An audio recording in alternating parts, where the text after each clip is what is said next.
All right. Hello, everyone, and welcome to Rain World. We are doing somewhat of a challenge. Basically, I'm gonna try to do the Rivulet speedrun as Survivor instead. I'm using a mod. Just have a look at this real quick. This mod specifically lets you play as any character in any campaign. There's also an option that gives characters extended lung capacity, which is, I'm pretty sure this is necessary in order to actually be able to do this run. Otherwise, the end of Smart Superstructure, you just can't do as any other character, even with the rarefaction still. But it's actually, there's a lot of other questions for the rest of the route. Are those parts also going to be possible? So this is, see this as a bit of a test run to start off with. I have dev tools enabled because there's a lot of parts of this run that I'm gonna try to follow with the normal route that I'm used to as much as possible. I may run into scenarios where that's impossible. We'll just have to see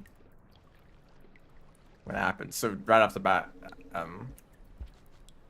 this part actually might be difficult to swim through. Can I reach this? I should be able to. Yeah. I'm sure that since I'm playing a different character, that there will be an entirely different strategy that's like ideal for this. Ooh, yeah, this might be rough. Oh, it's totally possible though.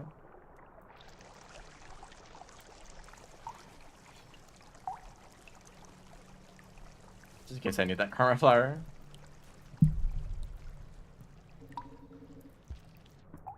It's like if this was a real category, doing this run as Survivor, then there'd be probably some ideal way to do it. That's not what I'm going to be doing. In fact, well, it's just going to take a long time to figure out what the ideal route is, right? So I'm just going to kind of go with the route that I'm used to. Already, just having like a shorter jump makes this movement kind of awkward. I can't even make that jump. We'll grab this fruit still. So far, it's totally possible. As we get into the gutter, I think things are going to become more difficult. Another big problem with this run is the cycles. So I figured out ways in the normal route to like get around the short cycle.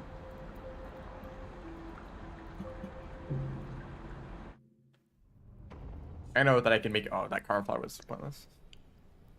But I know as Rivulet that you can make it from this shelter to the wall in a single cycle, just barely before it starts raining. That's probably, actually, that's most definitely not possible as Survivor.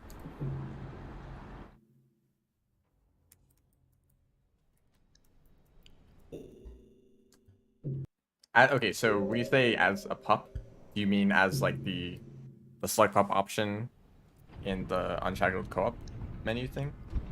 And like, what's the difference between the pup and like regular Survivor? Does it have like different stats? I know that in normal jelly co-op you have the option to play as a slug pup, but I don't think it changes your stats at all. It just changes your appearance and maybe your like collision. Which I should try it. Maybe I'll do it after the Survivor run.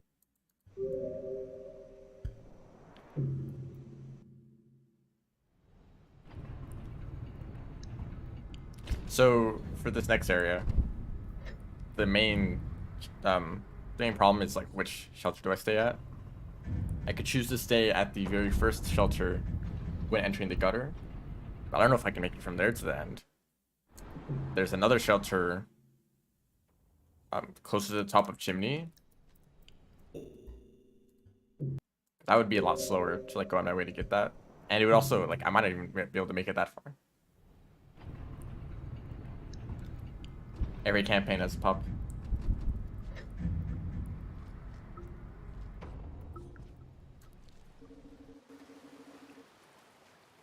Like most of the campaigns aren't really that bad as different characters.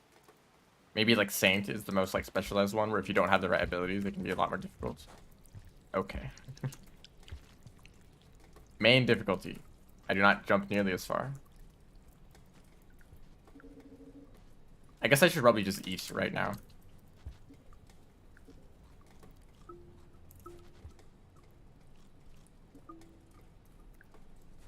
No turn storage. Why is that a rule that you have specifically?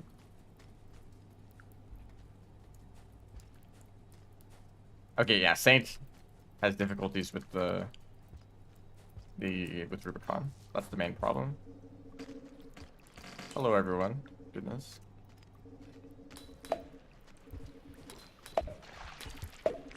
Yeah, actually, everyone, like every single scavenger is here.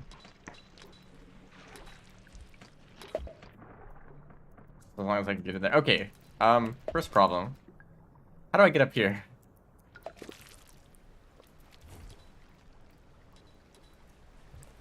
Yeah, I think I need a spear for this.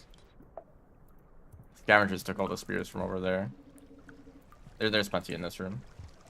But this is a big slowdown. I might have to take the first shelter that I come across if I had spent too much time here. That was a weird boost I just did. Maybe there's some jank I could do with this snail. Can I do this? I don't think so. Okay, that's barely possible. So like random jumps like that are gonna be a problem where it's like super easy as Rivulet and I just don't think about it. So when I get there as Survivor, I'm gonna suddenly realize that it's not possible.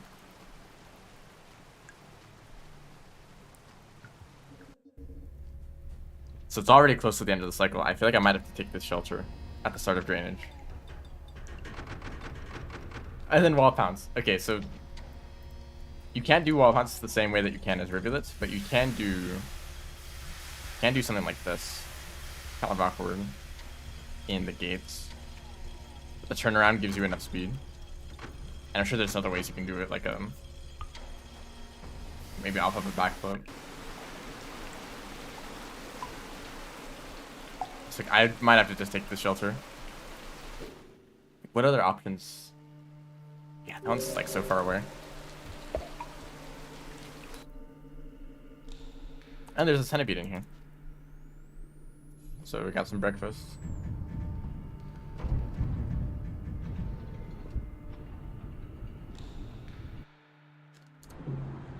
Totally Rivulet right there. Okay, so the next question is, can I make it to the wall? I think if I was like able to move at full speed the whole way through.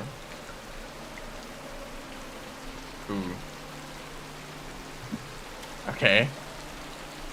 Good thing I had something to throw. This shouldn't be that bad to swim.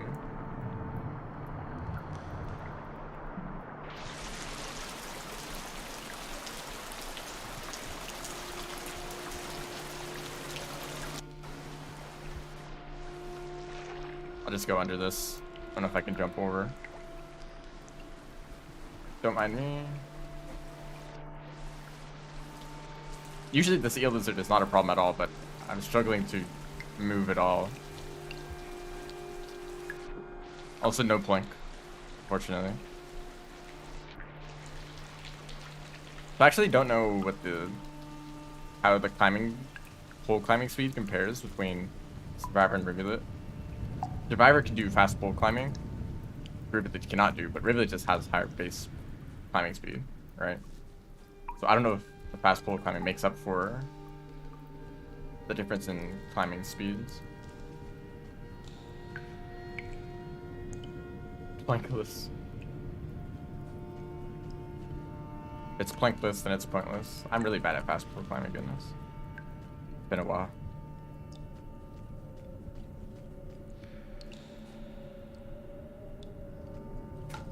Whoops, okay. I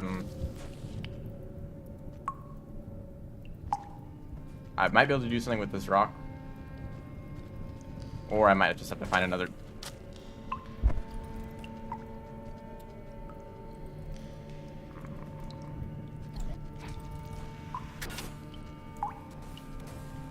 Okay, that guy just ruined everything.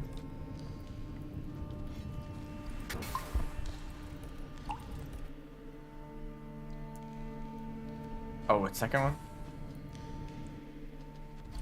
Yeah, I would like two leaf lizards, please. I got out of there fast enough. I mean, they might follow me still.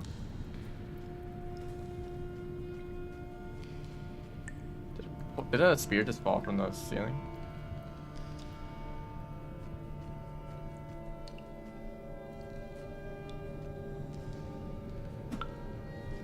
So now I think I'm really gonna be running out of time. You cannot mess up fast pole climbing. Is it easier as a pup?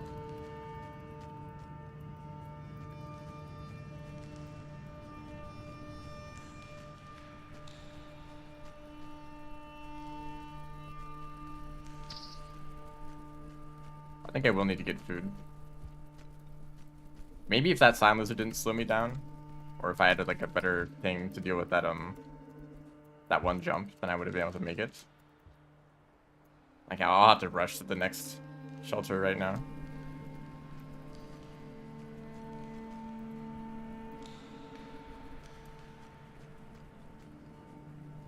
Ooh, can I make this jump?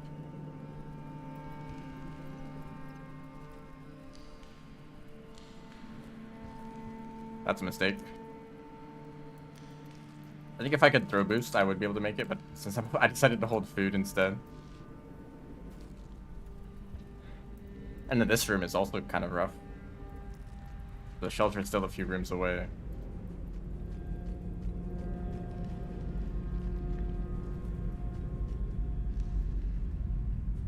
I didn't charge long enough. I don't think I'm gonna make it. Unless I get really lucky with the rain.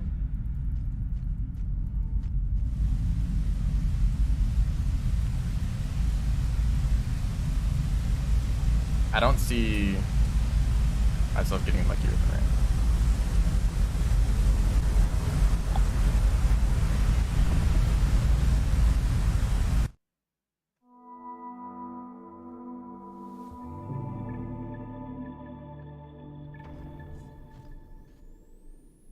Okay, so some things I've learned: don't get slowed down by a slime lizard, and have something prepared to.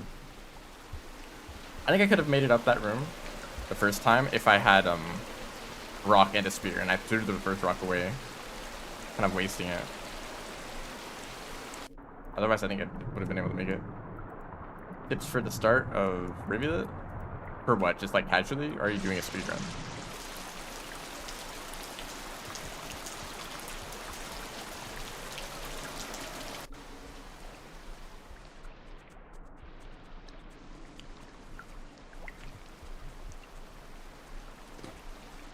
Rivulet start in like drainage system.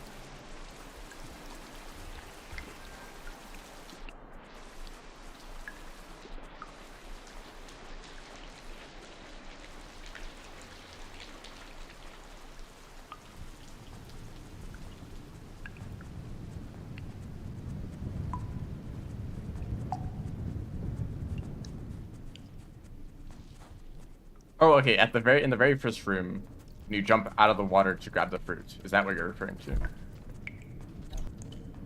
Oh dear. If I don't deal with them, they're just gonna annoy me for the rest of this room.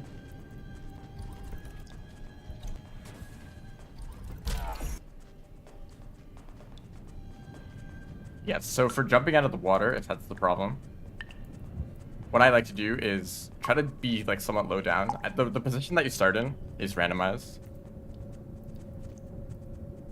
I don't have a rock. Do I? Am I holding something? I can't tell. I'm not. Okay. Now I'm holding something. Or am I? I am.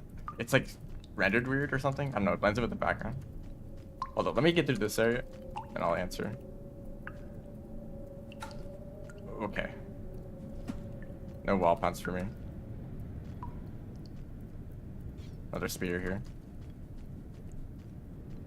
So when you drop into the water, you kind of start at a random depth, right? It's preferable if you are lower down, because you want to build up a little bit of speed without using a swim boost.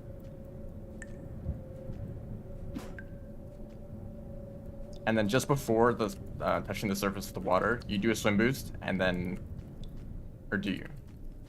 Swim boost and then tap up. Because I think what happens is that you jump out of the water in a crouching state, which means that you don't have as much mobility in the air. So you need to tap up to right yourself, and then you'll be able to move to the platform. But I can't really describe like when you should swim boost. Like you need to just practice to get the use of the timing. But a little bit before like leaving the surface of the water, or just a little bit before leaving the water, that's when you want to do a swim boost. And then just like practice and get used to that timing. Alternatively, you could just find some other fruit to get. I don't even know if that's the most ideal way to get food in the start. That's just kind of what I got used to. There's probably other fruit that's like easier to get. Sometimes held items render behind your hands, so that way I can see the rock. I can still see my hand, and I was like, oh, I'm not holding something.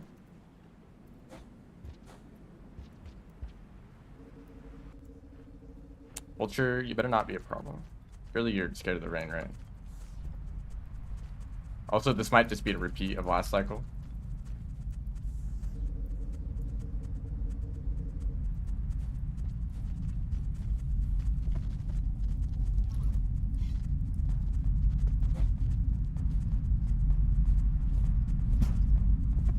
This is kind of nostalgic. I used to take this route when I was starting out with Rivulet speedruns.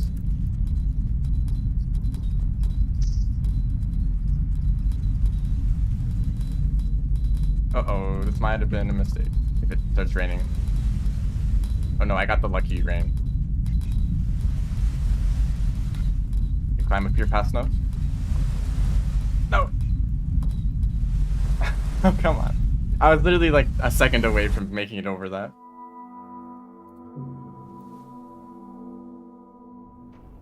So this is in fact actually quite difficult. This is how people felt when they first started running Rivulet. Like, how can you make it to that shelter? It's so close. There's an alternate way you can do that room that will keep you safe from the rain, but I forgot which pipe I needed to go through, and I also thought that maybe I would be able to make a jump that Rivulet is able to do.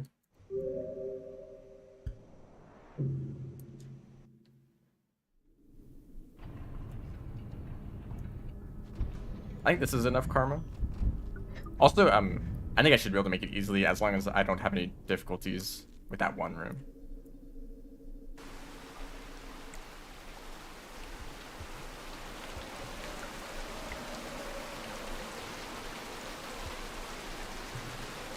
No, no throwables.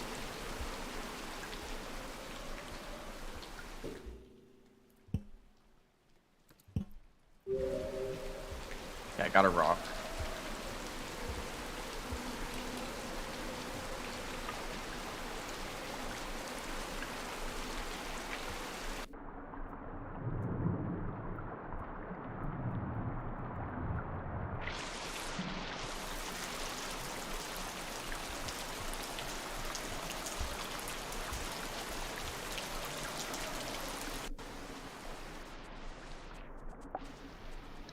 Of course it's gonna pop. Like, oh, I'll pick this up as a as a rock so I can throw boost with it. Thinking that it's a bubble fruit, and that's what kind of what they do. Sorry, man. Got a mistake.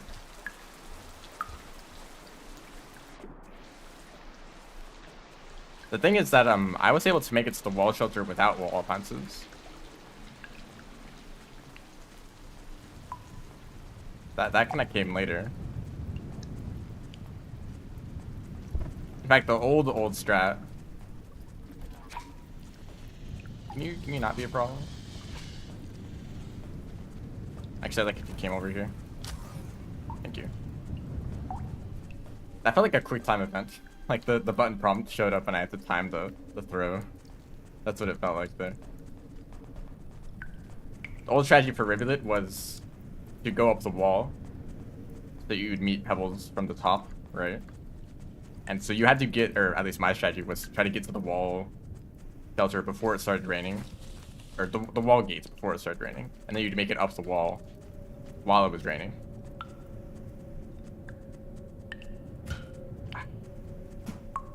Yeah, I'm trying to do a wall pounce there. I don't even know if it's possible if you do make it up. If you do get the wall pounce.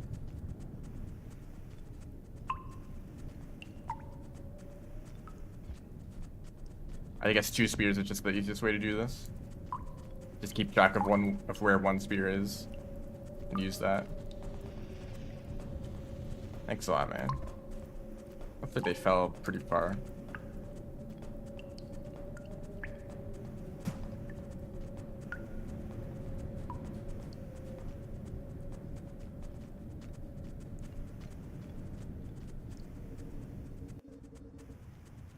Blink is really funny. It's like super flashy. If you're going for like a world record run, you kind of want to go for the Plink because it'd be sick if there was a Plink in a world record run. People would like be like, oh, what's the fastest Rivulet speed run? And they see it and they see this Plink and it's like, whoa, that's the like game breaking tech, you know. But also, I don't think the Plink is actually worth doing most of the time. My strategy now is usually to go for the Plink, and if I mess it up, just climb up the pole. So I only do one attempt. Sometimes I spend a lot of time like doing attempts over and over again and failing every time, and it's like, well, this just lost me like the whole run. What's a Plink? It's this funny thing as rivulets where you jump into water and you spam jump and it sends you flying. Like it actually sends you flying extremely fast, like across multiple screens. Something we should to do with the way Rivulet has unique swimming physics. That was a mistake. This might be the whole stream. Dying to the rain here every time. Hi, Scion.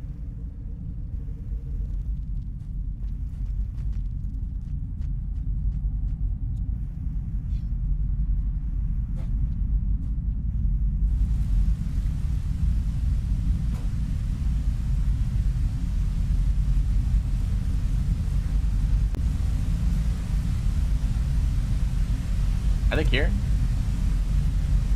Is it heavy? Yes, it is.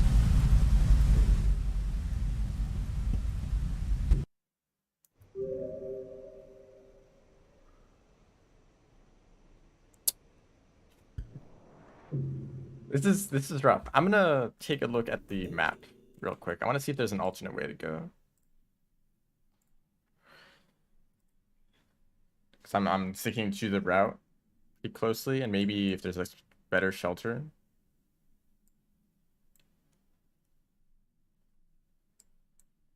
There's like the alternate path through the gutter that kind of starts you closer to a shelter, and then you just go up chimney like normal. I might go for that instead because the shelter is a lot easier to get to. And then from there, I might be able to make it up to the wall. I guess I'll go for that for one attempt, but I'm not going to be familiar with the route through the gutter.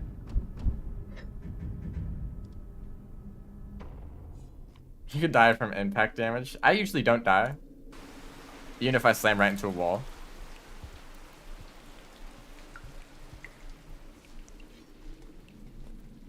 I definitely know how to do slide bounces consistently. Ooh, this part might be kind of bad. Do I know how to do this?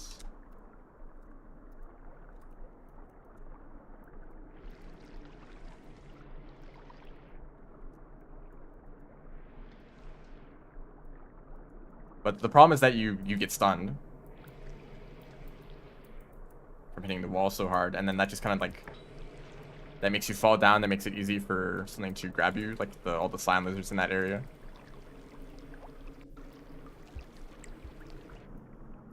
So it just loses you like a lot of time.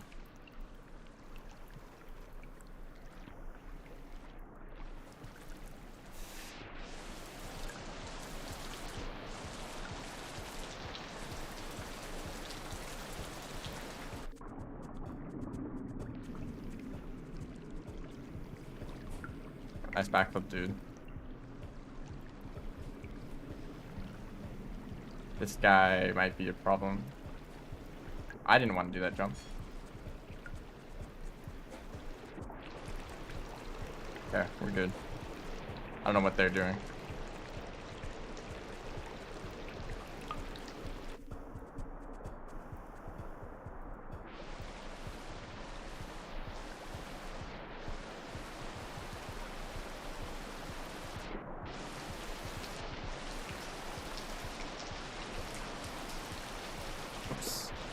kind of rusty with the fast pole climbing, goodness.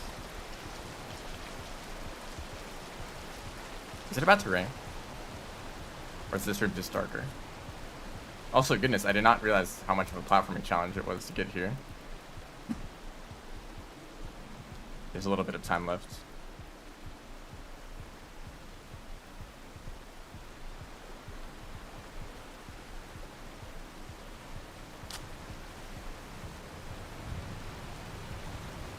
I was like, oh yeah, just jump up to that pole right there. Nope, that's Rivulet. Rivulet privilege. Actually kind of fun platforming though.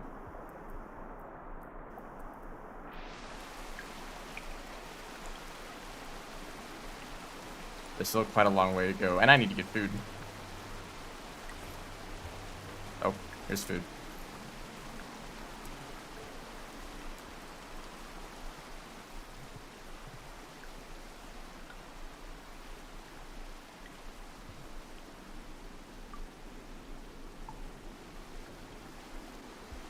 And there should be a vulture grove they can eat.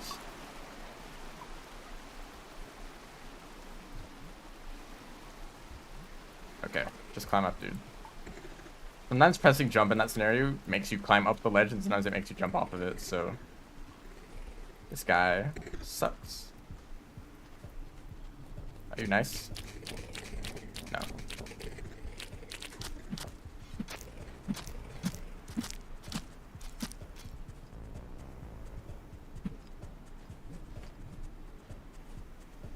Yes, it's practical.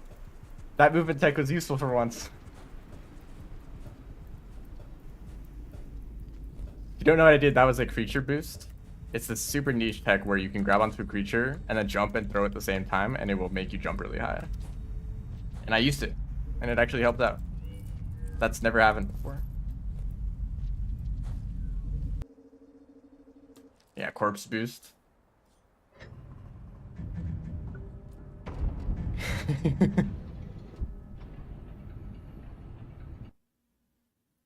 Alternatively, I could have just stabbed the wall and used the spear to climb up, but... Okay, now I need to go up chimney in the normal way. I don't know how this will go with Riv spawns.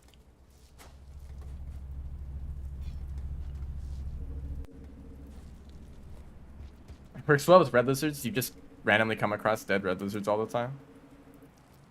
That's a common occurrence. How about you eat the egg bug instead? I'm stuck.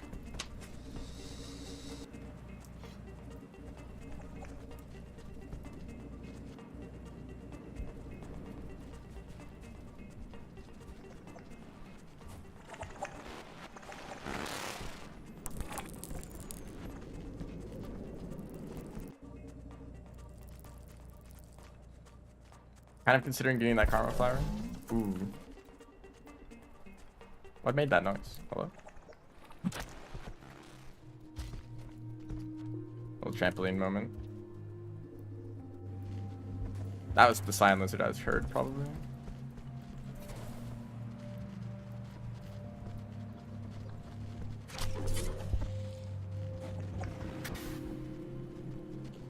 Okay, I did not know chimney was this awful. Actually, I was very aware that it was this awful, but usually these creatures are pretty inconsequential as Rivulet. Not doing that.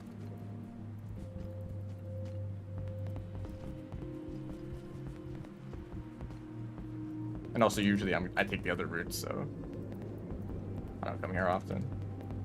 Okay, meant to do that.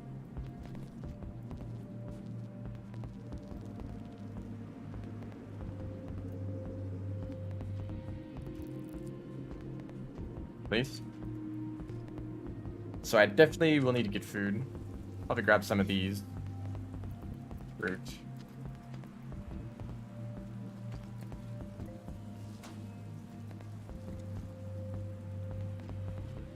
Can't take the cool route through this room.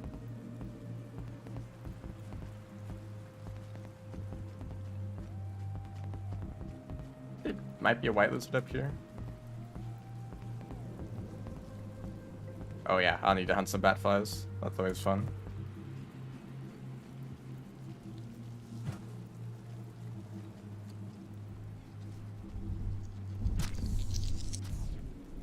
There's some food for you, Vulture. I don't like this guy.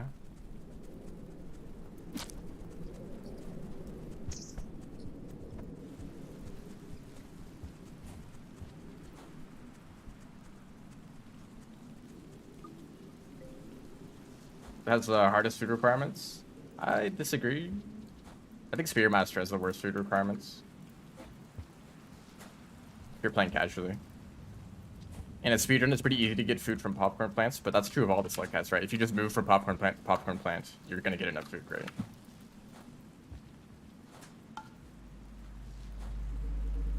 But like trying to get food from actual like hunting creatures, that's really rough as Spearmaster. But for rivulets, you can eat. You get full food from like fruits. Bat flies, blue fruit, slime mold. And you're so fast you can like, and you can back up really high so you can grab the stuff that's like high up on the ceiling. You only need to eat like 5 of them and then you just move on to the next shelter, right? I don't know, I might be a little bit biased for rivulets, so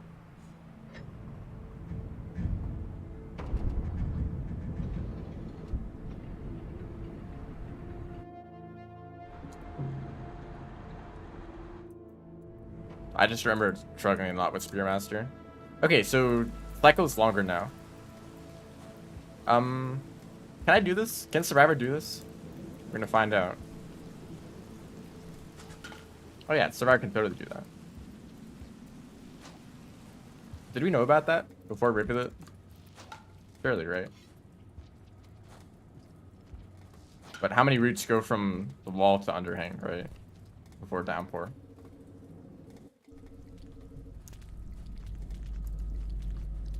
Okay, so I feel like this area should be pretty much the same, because it's mostly grapple worm movement, right?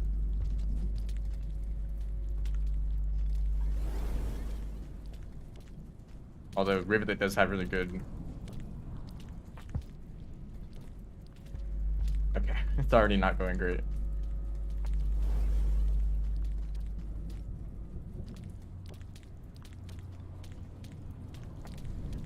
Yeah, that's a problem. So I'll just take this path.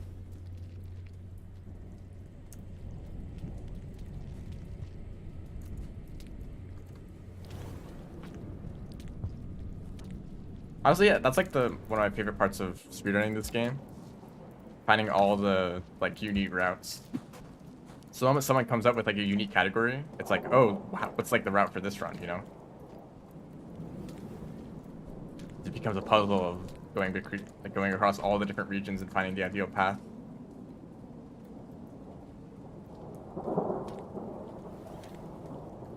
Oh, that was actually too fast.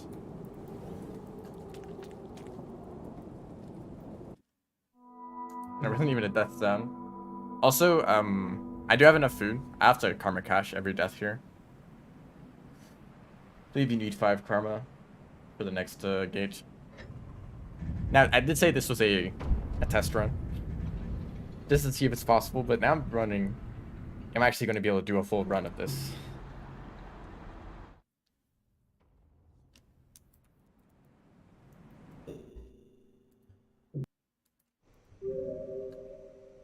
Grapple word and skills come from Metropolis. Playing Metropolis as non-artificer characters. Guess you would use grapple worms for movement.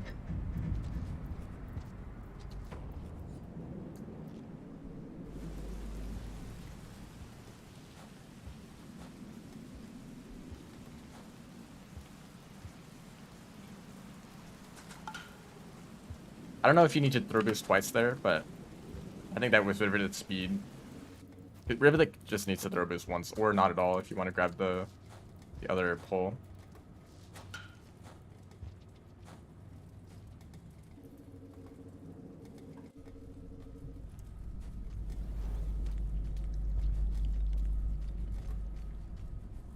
So can I actually make this time?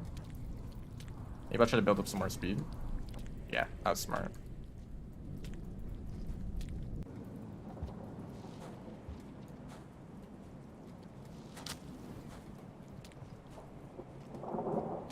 Now, I have pretty good muscle memory for the entirety of Underhang for Rivulet. So, with Survivor movement, that kind of might mess with things. There's a crazy way you can do this room that I will not be attempting. Might not even be possible as a Survivor.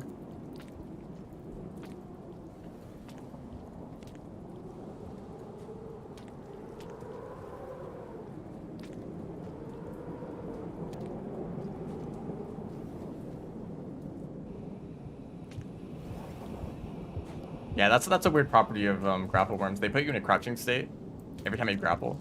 So you need to like press up to right yourself so that you can move faster. Or you can just like accept the crouching state and get used to it.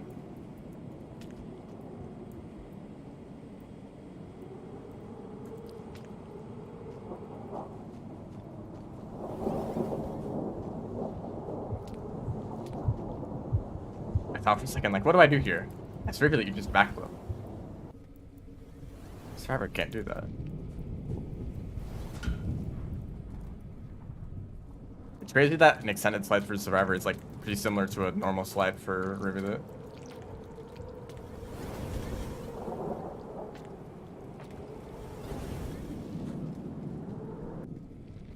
Okay. That wasn't that bad. Other than the first death.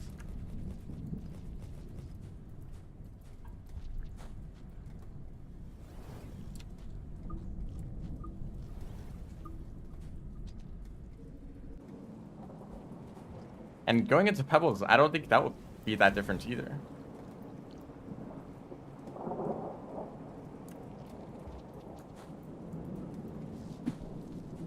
It's mostly just like 0G movement, right? So it won't really matter what my normal agility is like. There are a few rooms, like there's one room kind of awkward. I'll explain when I get there.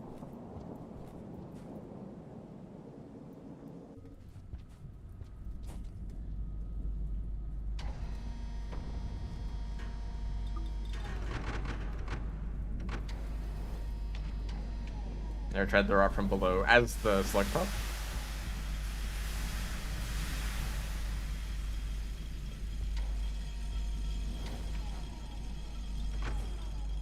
Swim, right? There are oh shoot, actually that's a big deal because there's one really big underwater room. But I think there's an alternate path, maybe. There's like a split in the paths that you can take in this area. Okay, I'm definitely not gonna make this cycle. Do I have map data? Or this? I do. What a miracle. So that's like a very short swimming section. Go up here. And then this is like the really long part.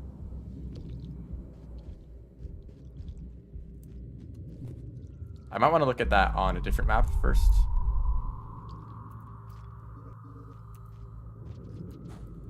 Oh wow, okay, a little bit of low gravity already.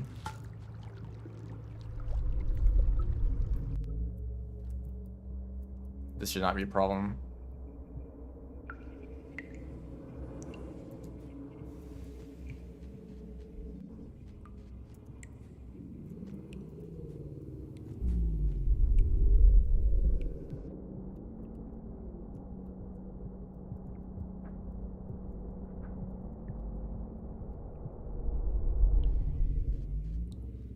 That was a little bit close, but still reasonable.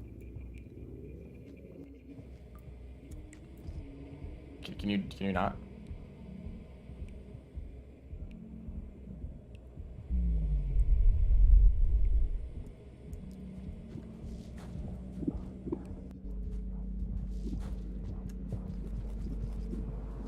I'm just gonna wait here.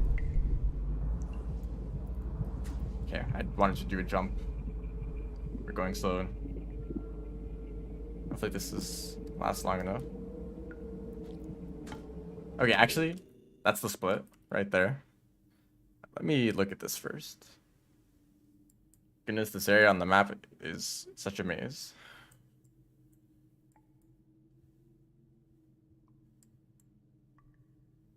Actually, I think it would be a lot more possible.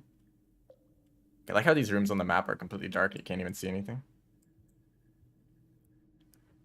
Yeah, I think I actually want to take the other path. You have to wait for another cycle. But I think the other path would be a lot more reasonable. You don't need to swim as far.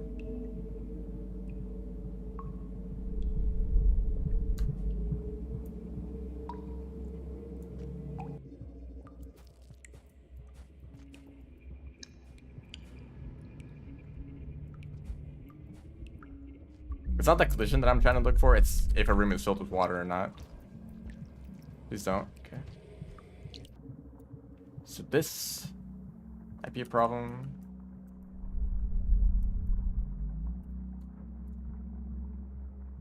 Okay, that was a pretty close swim already. And that was like the short path, so that was definitely the right option.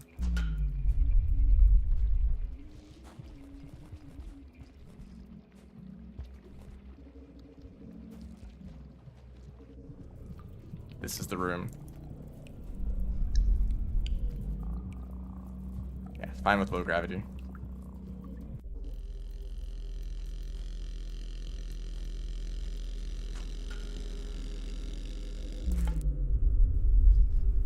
That would have been fine if I didn't get caught on that.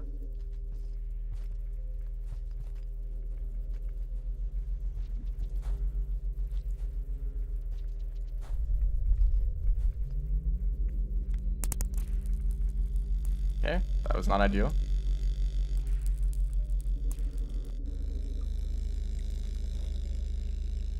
Right, actually getting the cell might be a problem.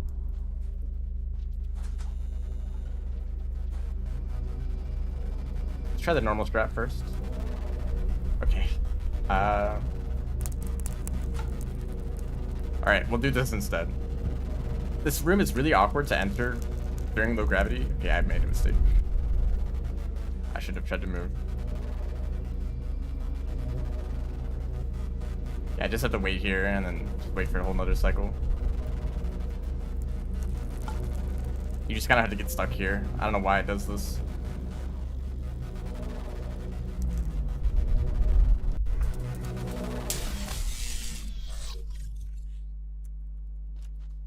Okay, so now with the refraction cell, I might already have to use it. Now I'm basically just Rivulet now, but a lot slower.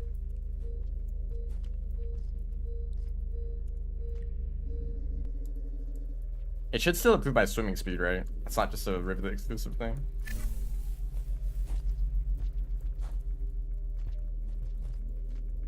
But do I want to take the normal route back, or do I want to take the safe route back through those other rooms? I will be able to swim faster. I'll probably just take the safe route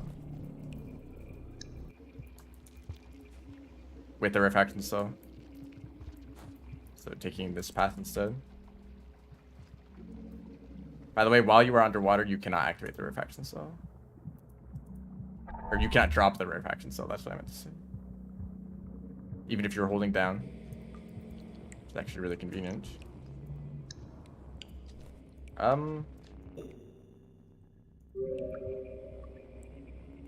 Yeah, I came from up there.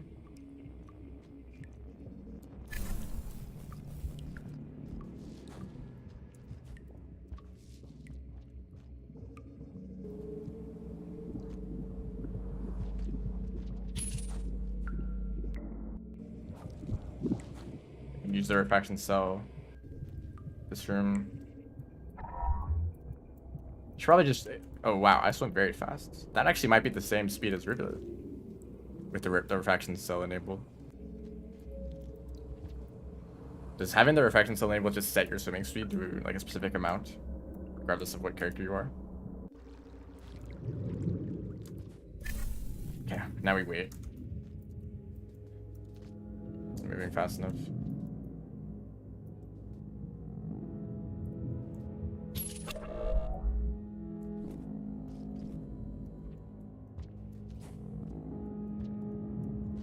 Yeah, I didn't expect I would jump. Or not be able to make that jump.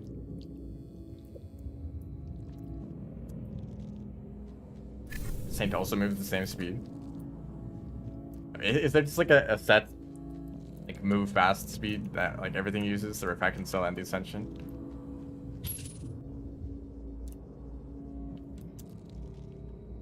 Okay, it's only been 40 minutes. I think it takes about like 16 minutes to get here's Rivulet.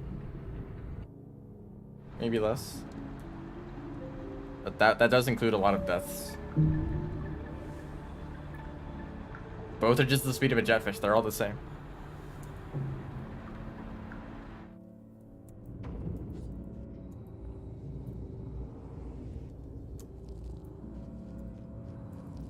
Okay, so underhang is another... Underhang with the refraction cell is another potentially dangerous area.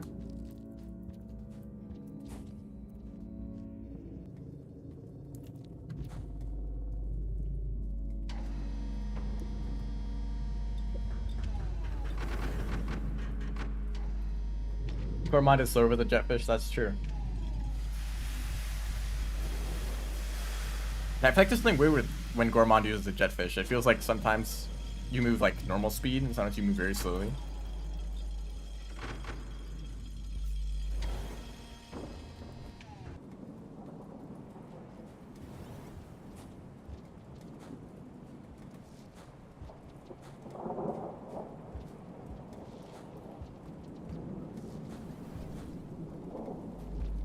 This is another area where the cycle is going to be a problem.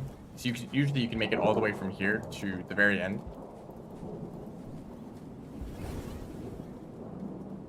Of the submerged superstructure.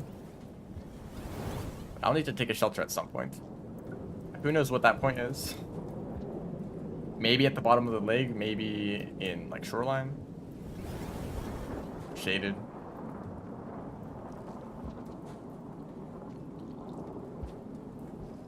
Okay, that was close. I tried to do a roll pounce there. Okay, this is the one jump that I tested. I know this is possible. Just barely. It's like the perfect length to make that jump. Whoops. Oh, can I make this? Okay, we're good. Honestly, this part would probably be faster than... It would probably be faster to use the grappler.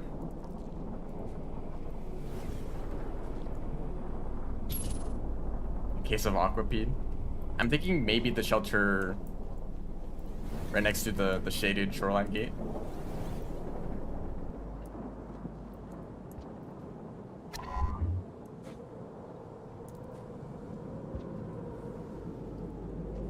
Wow, okay, I thought I'd go just walk off there. Should I be doing this? I might just take the top route. I can make it there. Okay, never mind.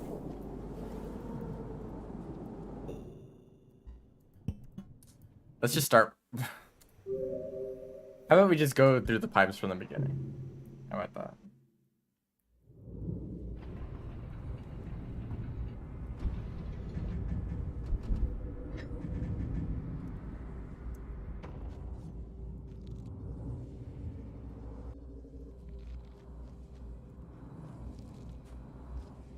Oh, I just realized there's oh shoot, this might actually be a problem.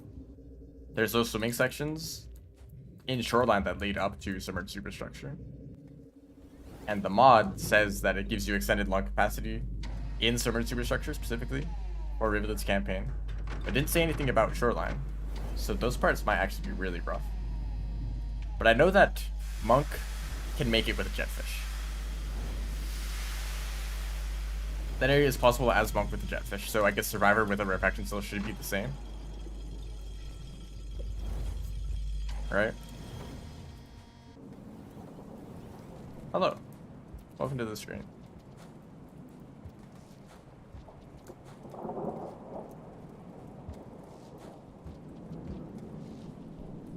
I have died several times.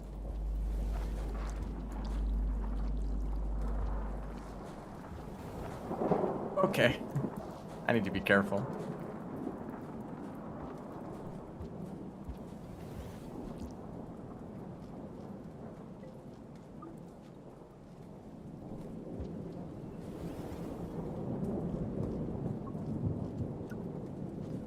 Eat the refraction cell. Yeah, let me just put it in my stomach. Permanent low gravity.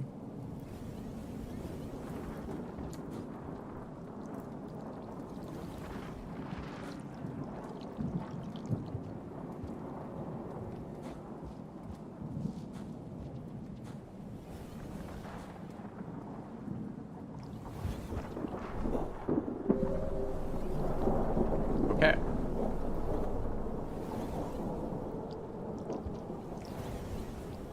It'd actually be nice if you went into that pipe.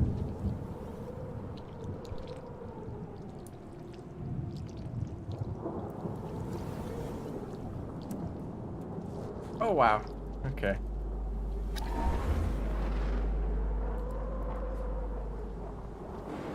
Oh, wow. You roll very fast.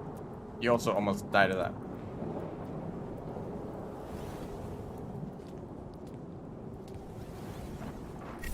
The slow, like, aerial drift is really being a problem here.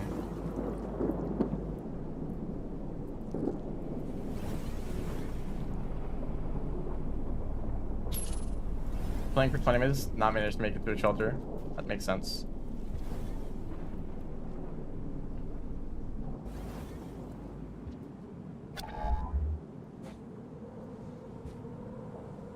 Today I'm going to play Pain Cat. And it will be a fun experience, said one person ever.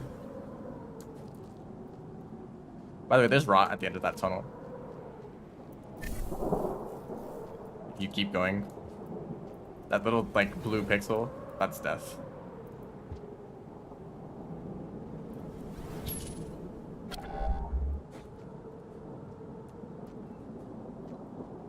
So there's like a 60% chance that there's a DLL here.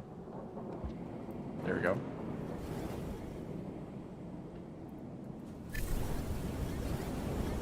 I actually wanted to come over here.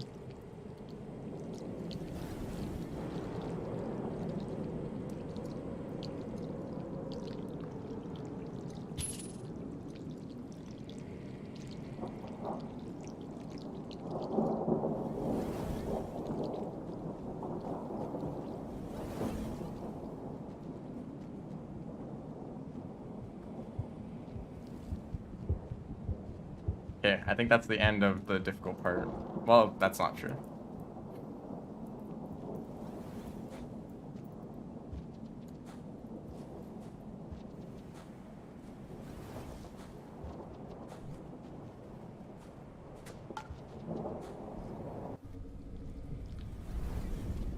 So there's a strategy I use for these rooms, which may not be a good idea. Actually, no, what am I saying? It's definitely a good idea. See?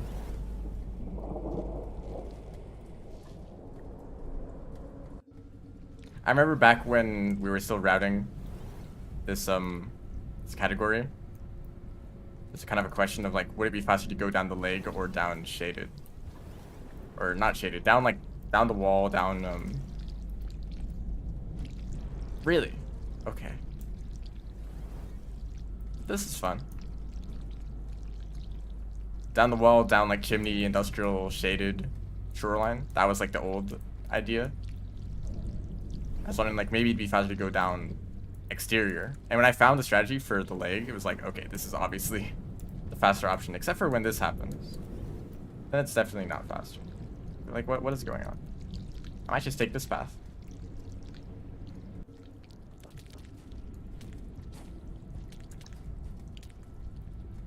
Actually, what's the cycle time looking like? Totally fine. There's something down there, right? Okay.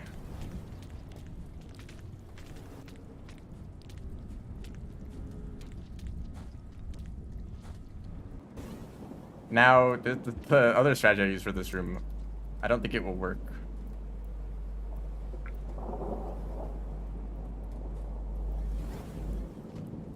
Yeah, it works.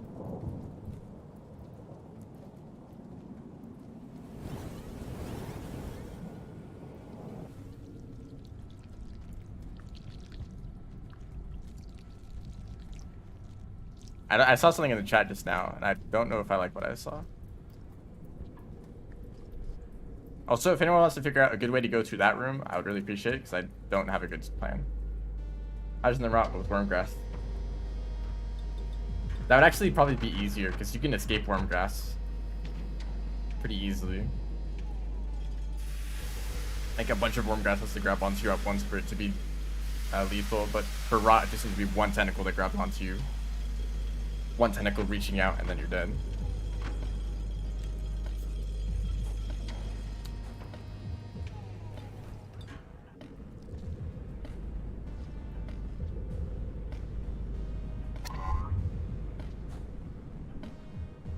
So I'm gonna have to come up with a completely different strategy for this part of the run, because I kind of have a memorized route for memory crypts that is basically just jump across every room with like a few wall or a few slide passes. I can't do that.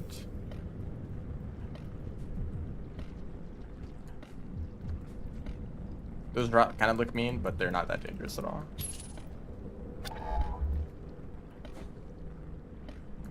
I didn't expect to make it to this platform, but okay, that actually worked out.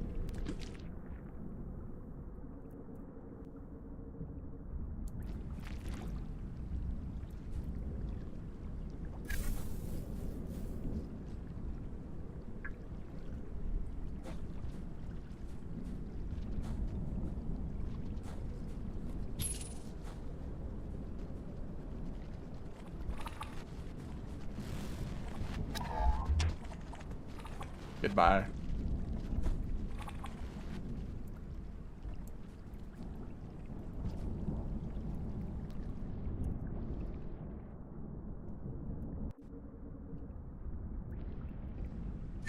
So I have a really funny strategy for this room, but I don't think I'll be able to do that at all. So just take the bottom path.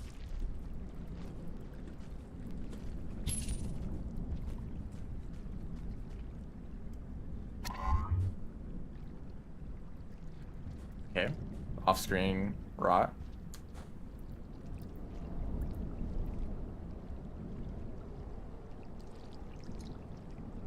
I've definitely had enough time, but can I make this jump? Okay, this is suddenly a problem. I don't think I can swim underneath.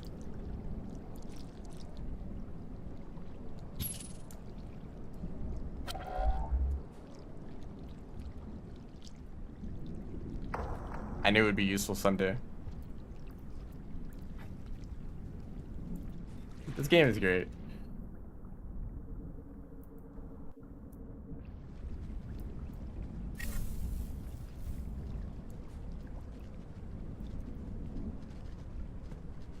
Hopefully they don't see me.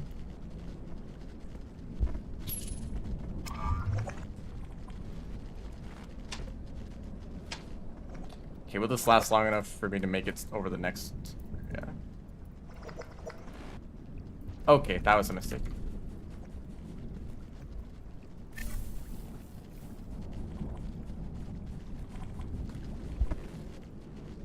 After all that one little tentacle right there. It's like, surely I can make this jump. It's like pretty low, lower than like most of the ones that really can make it over. And I have to do that other jump again. No, the entirety of exterior again. That's fun.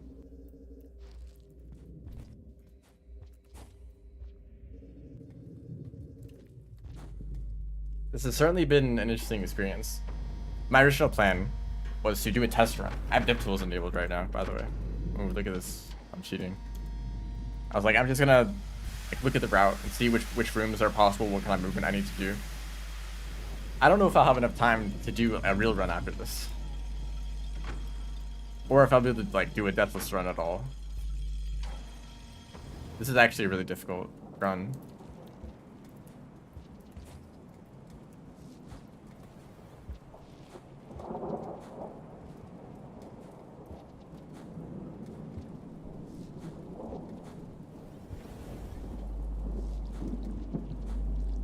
There you go. Thanks for stopping by. But also, by the time I made it to the bottom of the leg, it wasn't even like halfway through the cycle, so I think I definitely have enough time to make it all the way through shaded, but the question is if I want to do that. If I can make that whole distance without dying again. I still have to get through Shaded. Or the rest of Shaded outside of Memory Crypts. And I don't know how easy that will be.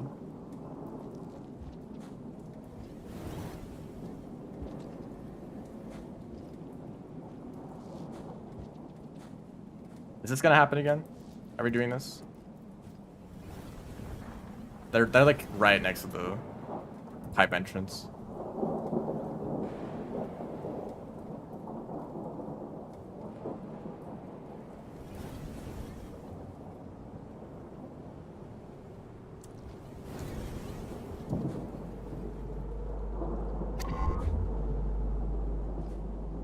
They really had their whole tentacle laid out on the floor like a trap.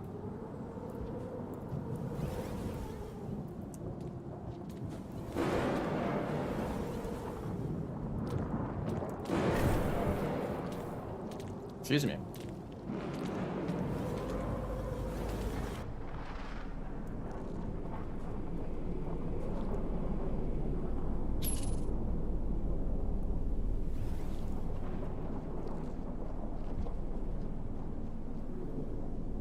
Hello. Welcome to the stream.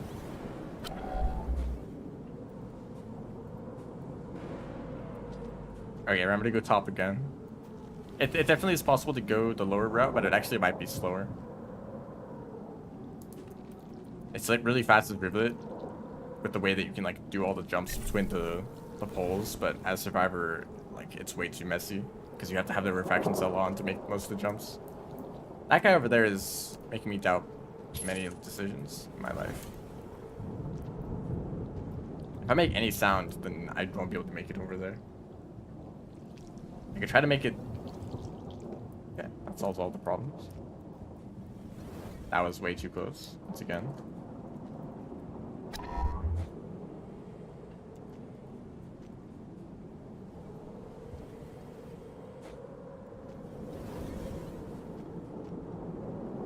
Backflip. Backflip into die. Classic move from that DLL in particular. For some reason, it's always that one DLL that always falls. Well, not always, of course, but like there's a decent chance of it.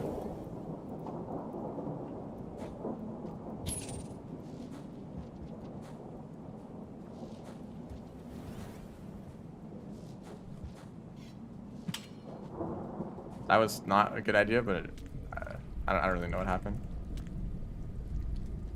So hopefully I get luckier with the DLOs here, because they were a huge pain last time. Or it might be better to grab onto the pole above that one and then drop down, but I don't know if there's much of a difference.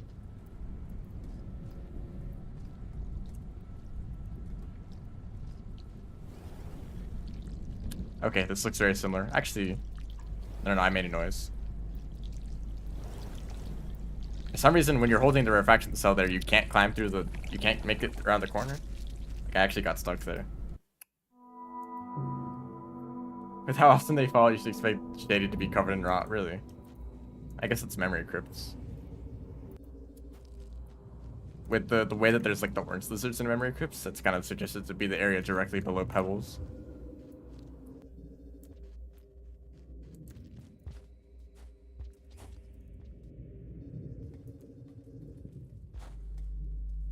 My karma just keeps going down. At some point, I'm gonna run into some problem with the karma gate. What's the karma requirements to make it into Shaded?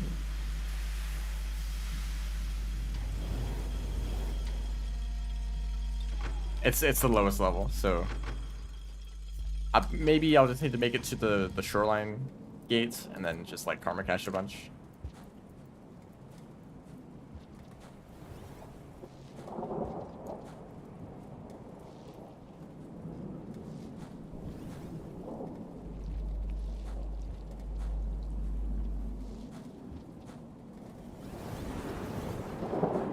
People usually say, like, when Rivulet is moving at max speed, nothing can grab them. I never really took that seriously. Oh, right. They can avoid everything, right? I get grabbed by stuff all the time. But playing as not Rivulet, it is significantly easier to get grabbed by stuff when you're not moving at max speed. It does make a pretty big difference.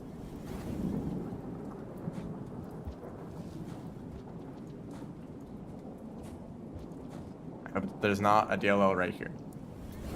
Okay.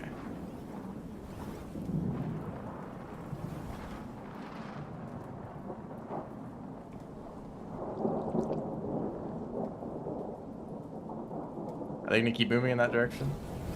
Yeah.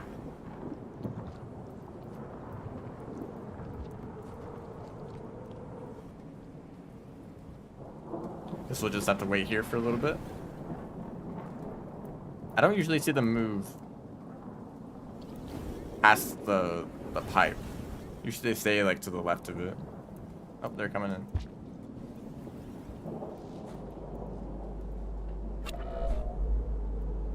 Okay, that was just a bad jump for some reason.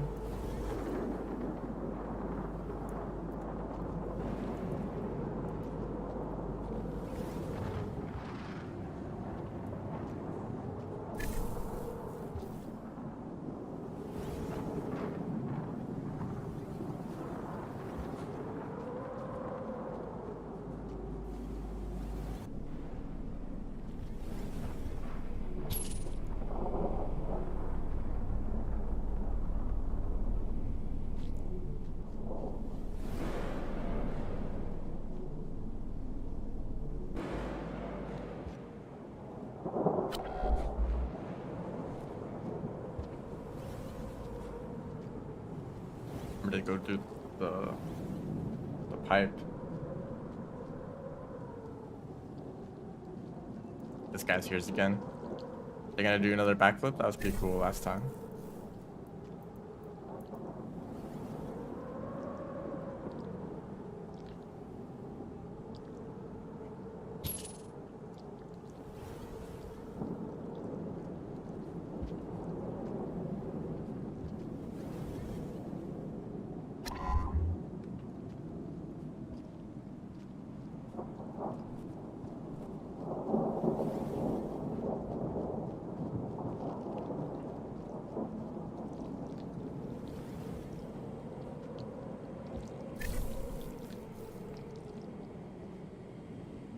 Just have to do this like a stealth section. Flying on pole doesn't make any noise.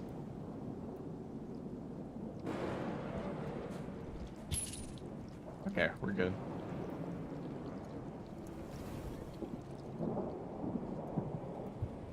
We can look at the watch the clip posted in the. Okay, I don't have Discord open right now. I will look at it after the stream. Unless it is relevant to what I'm doing right now.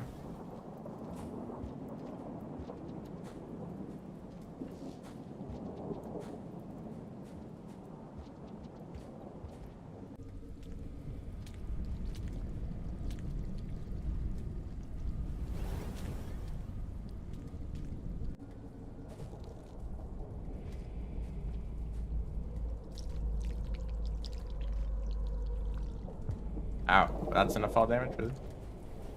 Is Rivulet more fall damage resistant than Survivor? The Gutter as Survivor. Oh, hello. That hasn't happened in a while. You gonna come in?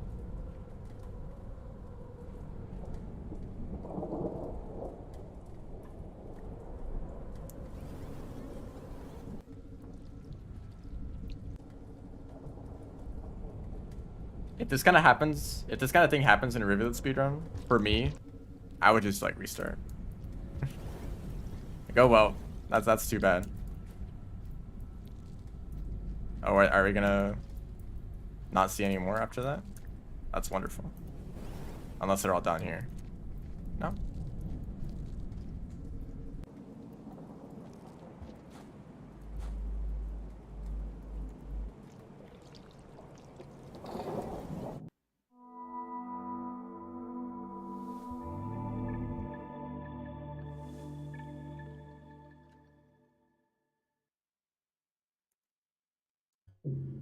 Shelter failure can be RNG manipulated.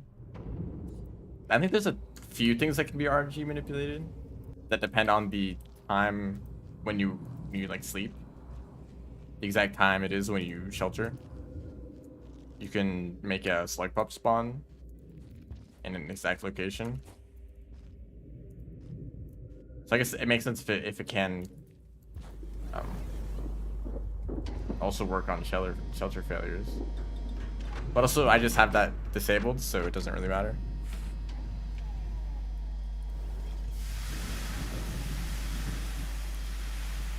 But I kind of wondered if that kind of mechanic of like sheltering at a very specific time, can that manipulate any other randomness in the game? So it would be very useful at the start of a Rivulet run, if, for example, there was a specific time that you could shelter at to guarantee that there's no scavengers in the gutter, or in drainage systems specifically. That would be great, right? Like, oh, just sleep at this specific time, and then there will be no scavengers. I don't know if it works like that. Scavengers probably just have a completely different RNG system. But if it does work like that, like that's at least worth testing out, because that would save a lot of attempts with like no scavengers getting in the way. Okay, hello? Forgot how to do that jump for some reason.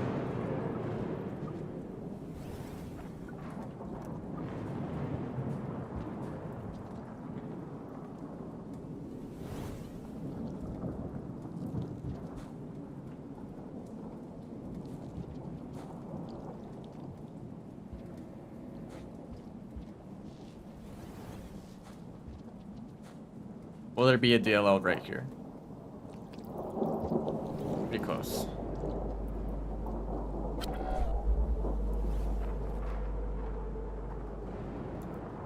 Yeah, I would imagine that scavengers are like a completely different system, and like most creatures are probably.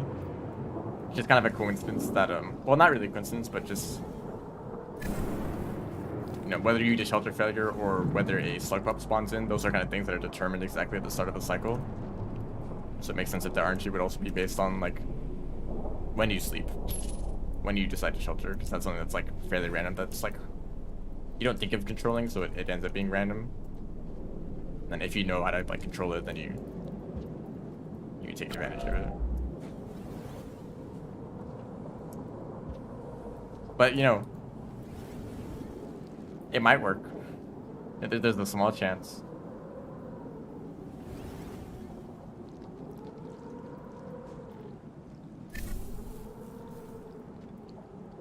Okay, this guy's just always here.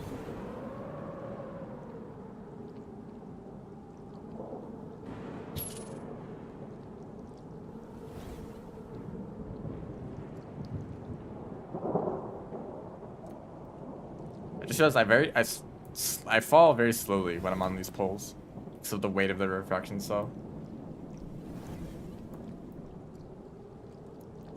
But also, you know, there's a chance that it might work like that, because sometimes this thing happens where, you know, if you die repeatedly, please keep going to the left.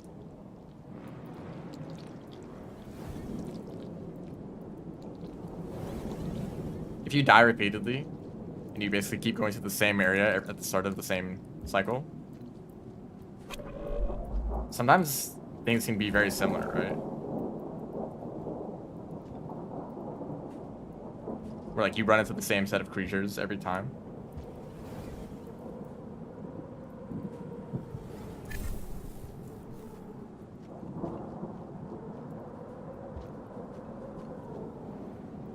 Because remember, every single time I've gotten here, that DLL has been roughly in that position. Maybe not every single time.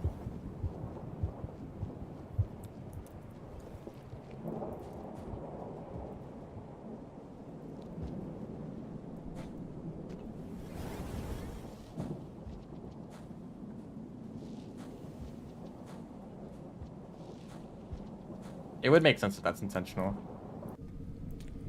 If the devs wanted any speedrun to involve slug pups, then it needs to be consistent. Just spending time in a bunch of time in one region trying to find a slug pup if you want to have one for a speedrun. I tried to roll that time.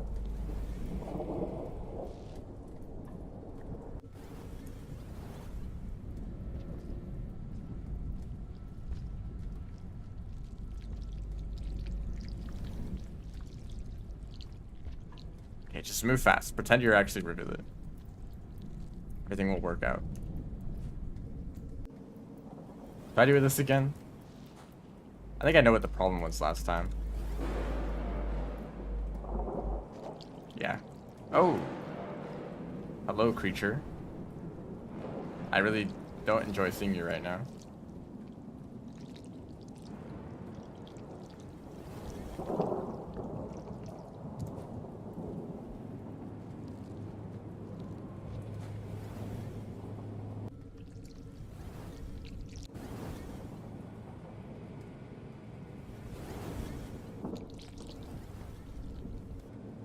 What's my favorite lizard? I have no idea.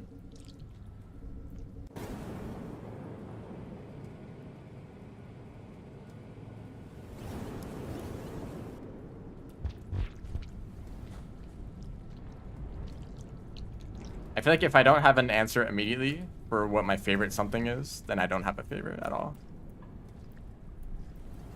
If it's something that you can answer immediately, then like, okay, that's your favorite thing, you know. If I have to spend some time thinking about it, then I don't actually have a real answer. And also, I just really like variety. So like, I like a lot of lizards. They're all cool. Why I specifically prefer one out of all of them? You can just say that lizards are cool. Your favorite is orange lizards? I think orange lizards are cool, but Downpour overuses them. For Rivulets and Saints campaign, they are just spammed everywhere across the map.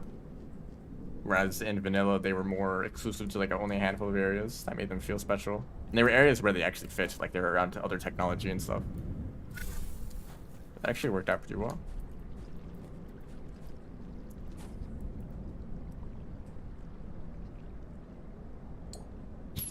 Oh, I just spit out a pearl. I don't need that.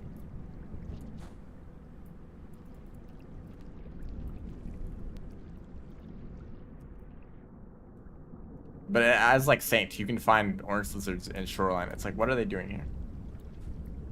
They're literally like multiple types of lizards adapted to aquatic environments, and nope, orange lizard.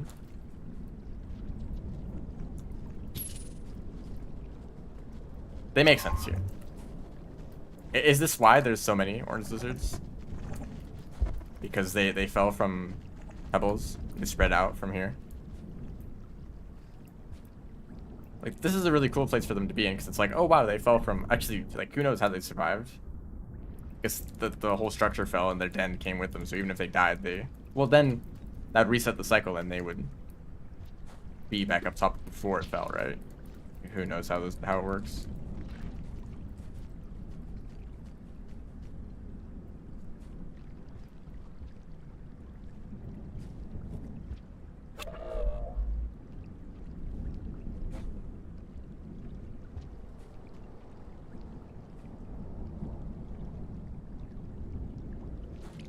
Really? One tentacle right there, and I landed right on top of it. On the one spot that I could land on.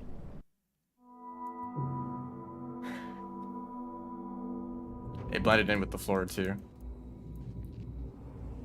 Okay, I'm kind of getting tired of doing the same thing over and over again. I might just, like, skip forward until that one room again. Because I've proven that it's possible to get there multiple times in a row.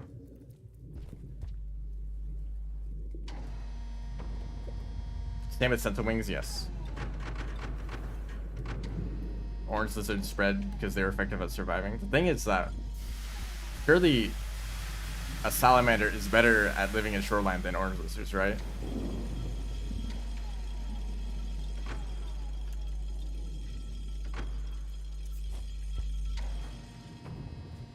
Because all the orange lizards there, like, they get stuck. They can't swim very well. They get stuck on these islands. Like, what are they doing? Okay, you know what? Let's do this.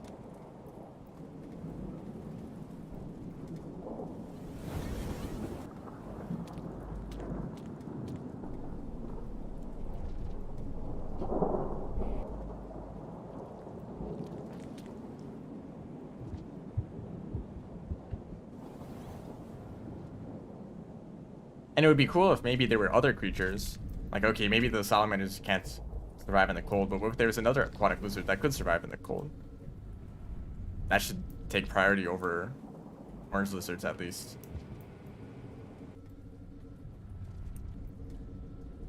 Assuming that, like, the entire world is kind of, like, covered in snow outside of the area around the iterators. Surely there's, like, one aquatic, like, lizard that's adapted to the cold that could have spread inwards. Should have been eel lizards instead. Yeah, that's another option.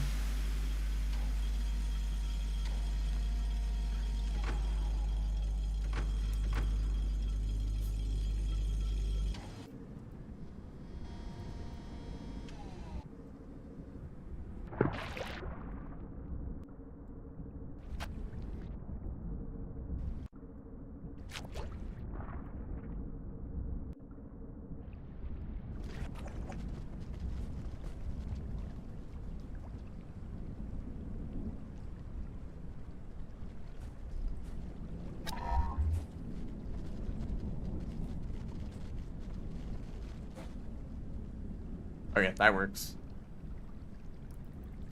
Centipedes are annoying. They're not really that bad. I don't like that there's, like, wings everywhere. But they're not really aggressive. They don't get in the way too much.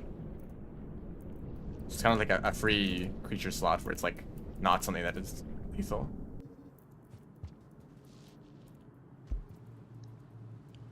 Like, they could have been red centipedes instead, or overgrown.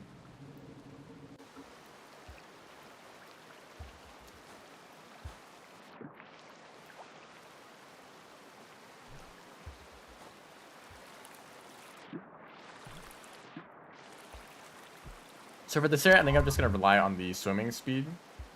They're always after you. Like, look at this. This feels like a river that's swimming.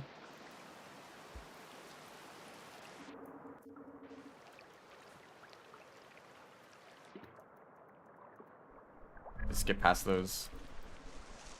I might have to wait for this one.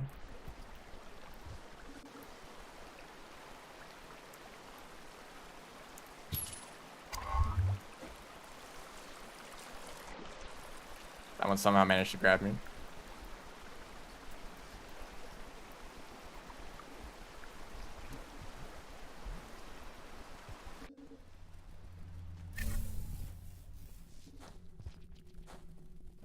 Than the ones in undergrowth. Okay, I kind of want to pay attention a bit here, in case the spiders become a problem. It shouldn't be, right? It should be the same as Rivulet.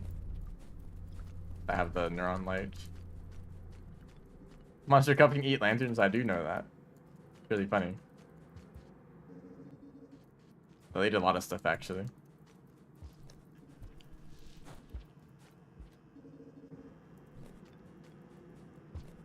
Fun way that you can make this jump. Okay. This jump to do that.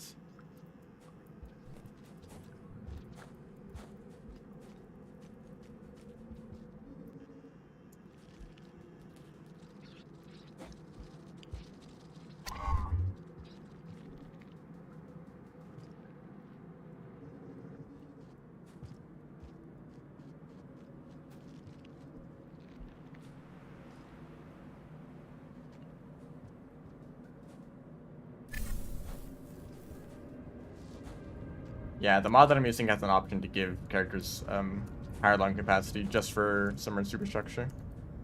I still have doubt about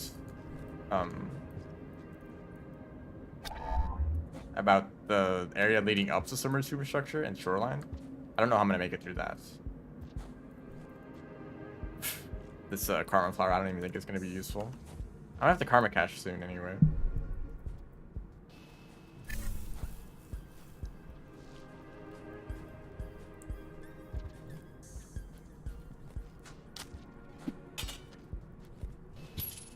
Have enough food? No, I forgot to eat. That's not a big deal though.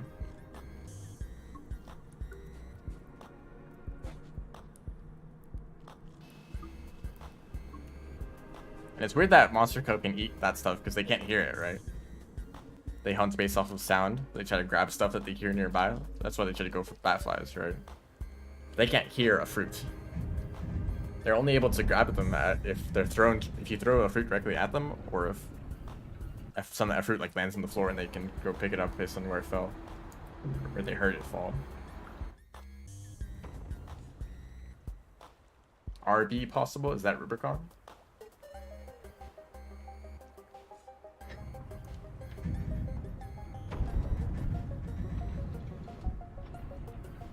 I don't know how much karma I need. I think that submersible skirt is 5 karma. So I just have to karma cash all the way.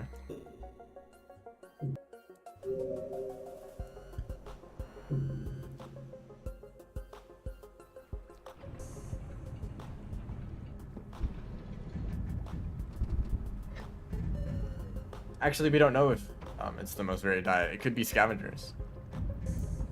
We never see scavengers eat anything. They could eat everything. We just never see it.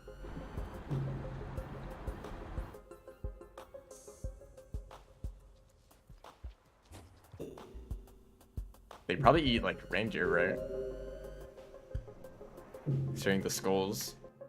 It's like if they can even eat reindeer, it's probably like everything else might as well be included, right?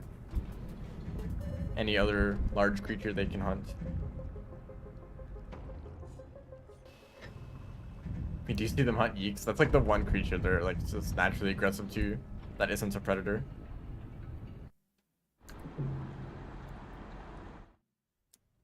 But also, scavengers are kind of like the parallel to slickcats, right? They can do all the things that we can do. Climb on poles, throw spears, like pick up items and stuff, you know? So maybe it makes sense that they could also eat all the same food that slickcats can.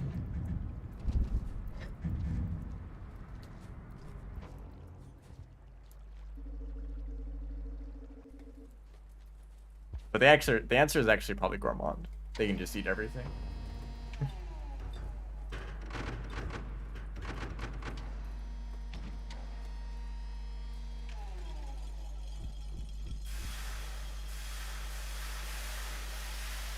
Can't eat lanterns though, that's true.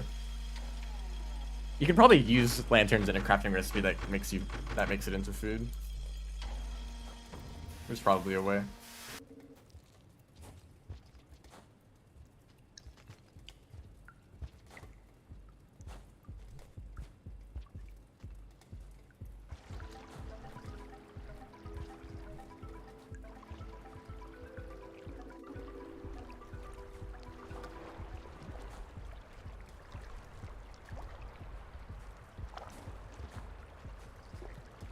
This is where I get a little bit worried about. Well, this part is fine for now. Crafting doesn't count. All right.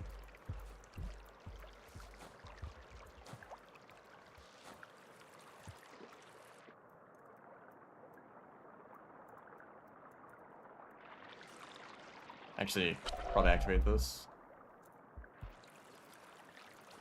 So this jump isn't possible for some reason.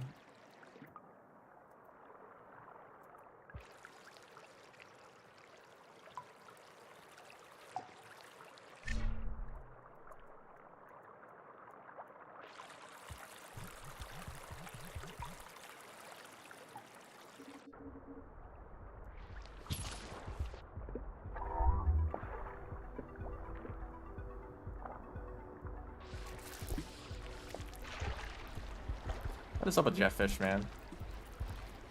They're just like the most mean creature for no reason. They were even worse when they knocked items out of your hands. Okay, this is where the run gets stressful. Maybe I should shelter.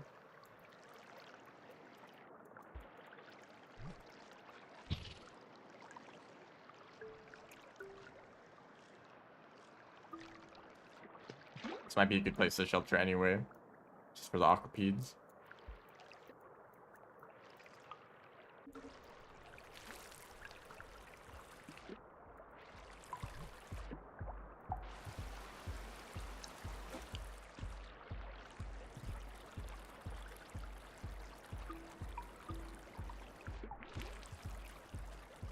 I should be able to make it from here to the end of the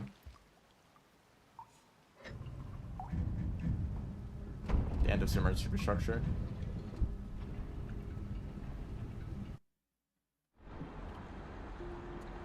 Gourmand with Spearmaster noodles. Why? How would that happen? No, that's just Spearmaster with a mouth.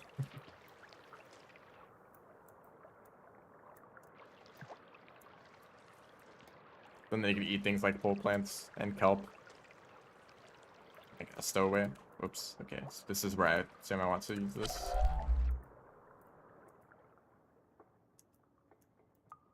I haven't run Monk story percent that much, so. What's up here?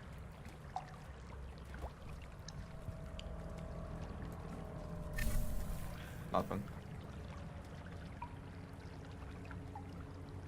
Why can artificers kids get killed by lizards? Why couldn't they get killed by vultures? Like, would that be great? Excuse me. When Artificer was like revealed as a character. Okay, rip. With the reveal of the characters for Downpour,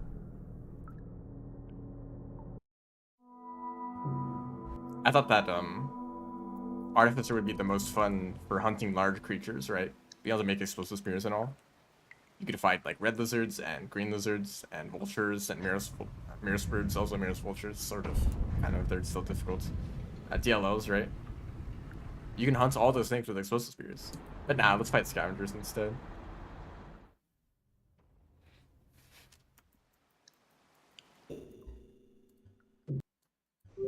One pipe is an aqua-feed.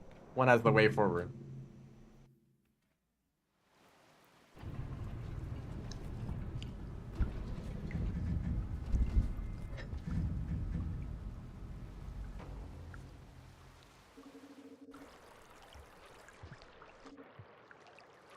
So I'm actually kind of doubting if this is possible. It's definitely possible, but just like very difficult.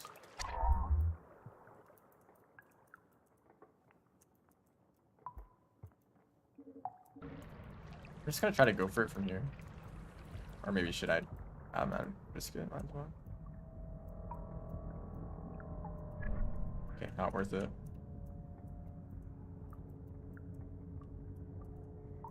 Let's actually do this. Oh, rips refraction cell. I want to practice this swimming bit.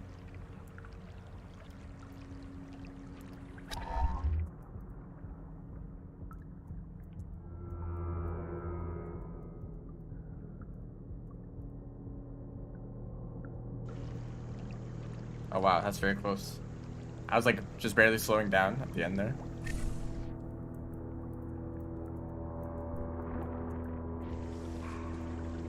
So that one room is like the most difficult probably out of the whole run.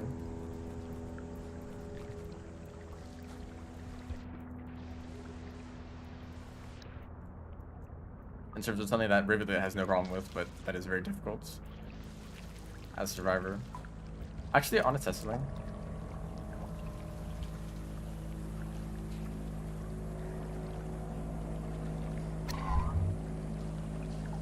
There's a glitch that lets you hold 2 items at once.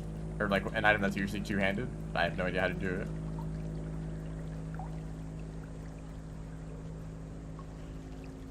It doesn't work with the refraction still.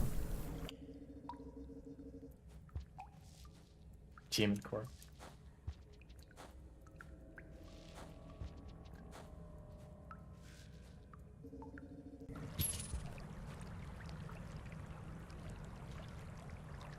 That only works with cicadas. I think it might work with other like creatures like that, like jetfish. It makes sense if it'd be like creature exclusive. This is kind of a unique item.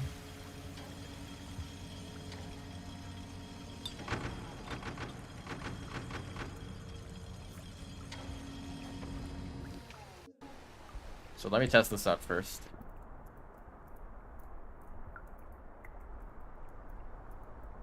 Okay, swim boosts still drain the same amount, but normal breathing works fine. Why wouldn't work with the refraction cell? Well, I probably just am doing it wrong though. I've only done the regrab like 5 times total. Ow. Oops, don't go down here. The leech zone. I said don't go down here in the leaf zone.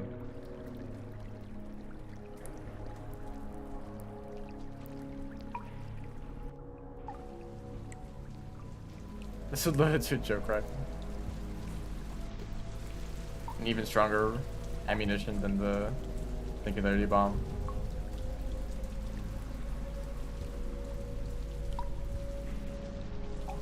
Okay, I immediately just jumped straight back into the water, so I can still just have to hang out with this leech.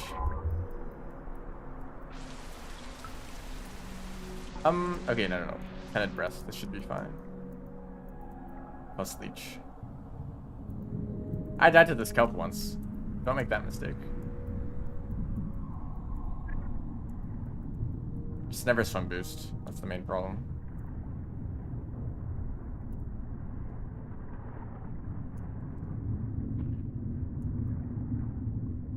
And at this point, it's most definitely not possible without the mod. Leech is still chasing after me. And also if jetfish are a problem. Which they usually are.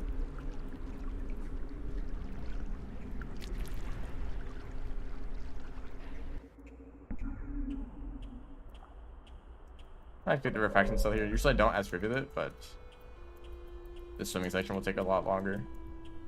Okay, I just realized that this is a problem. This room. This is barely possible as Rivulet.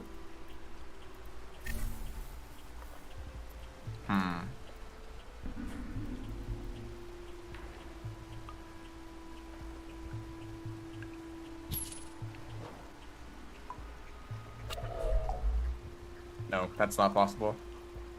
No way.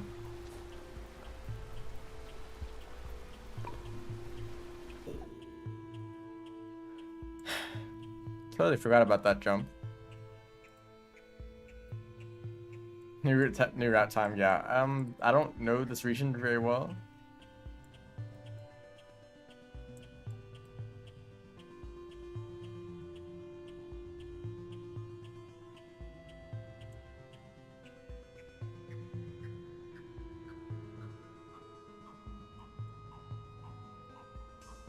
Just looking at the map right now. I see a potential route. Just kidding. I don't. Why is this region such a huge maze?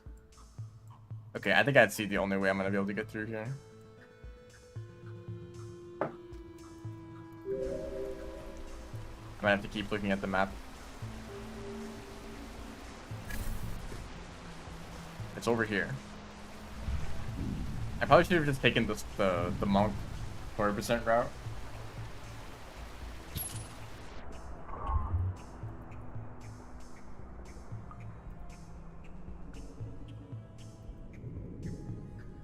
I already don't know which way to go. That's a dead end. Just go straight down. Probably just gonna leave the cursor on screen. It's easier.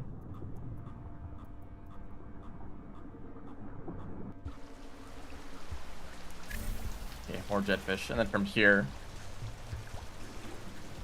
Wait, this is. I think this is the same as monk from this point on. Pick a different path to get here. These guys are gonna be annoying.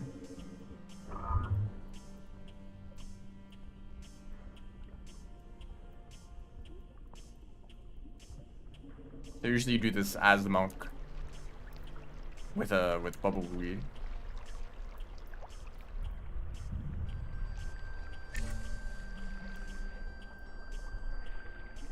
Although I have not learned that path very well. I might as well just move. Hello, creature. Okay.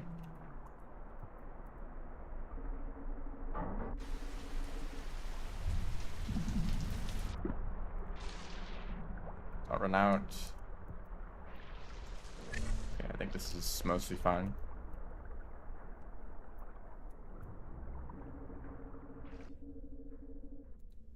Might be a mistake going this way. Oh, hello, eel.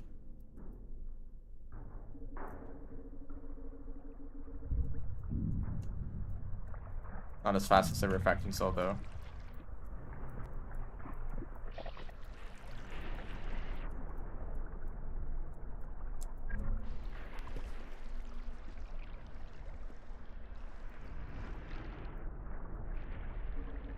Beat the stealth Leviathan. How about no? It's pretty cool when that happens though. I totally forgot about that too. It would have been surprised me if I did get bit by the Leviathan.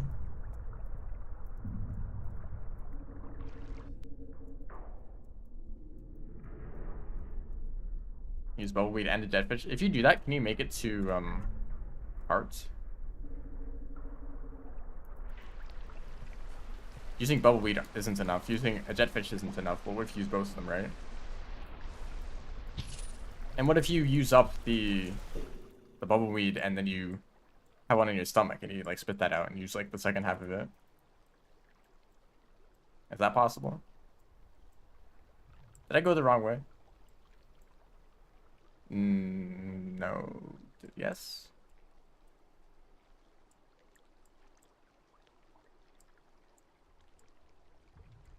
This map is such a maze.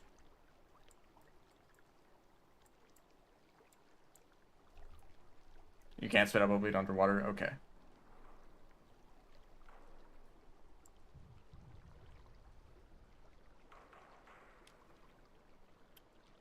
Okay, do I even know where I am? I think I just go up and then left.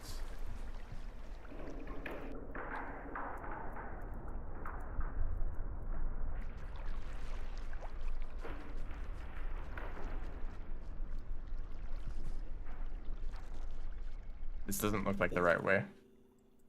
I don't think Monk goes this way.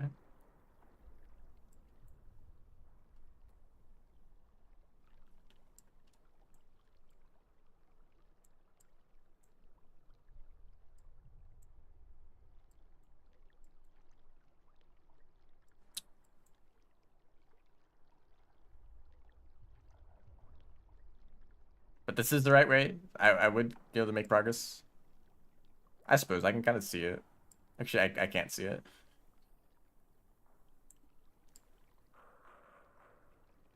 There's like two different maps here at the same time, overlapped on top of each other. Like half the rooms don't connect to the other half of the rooms.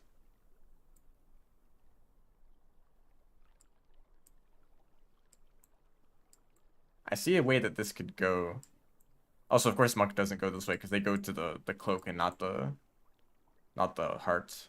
So I need to go back, I think. So from this room.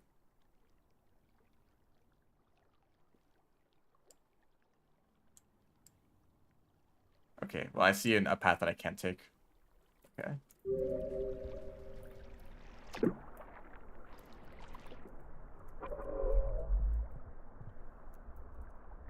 This is the detention room. I remember that whole thing. There's like one room, one really tall room in Thermal Superstructure you can take fall damage in. Oh wait, I just went back around the other way. So that was not the right connection. But I think I might as well keep going this way anyway. Or not.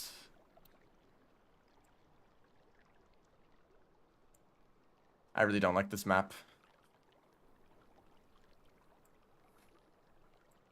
Yeah, I think the deception room is closer to the like memory conflicts rooms. Lab 14, yes, that room.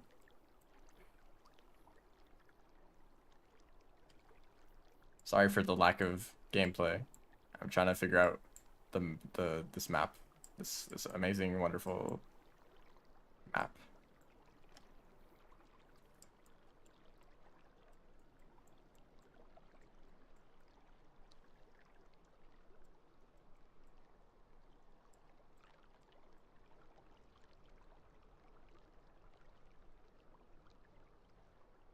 So I need to get to this room. Okay, I see the path I need to take.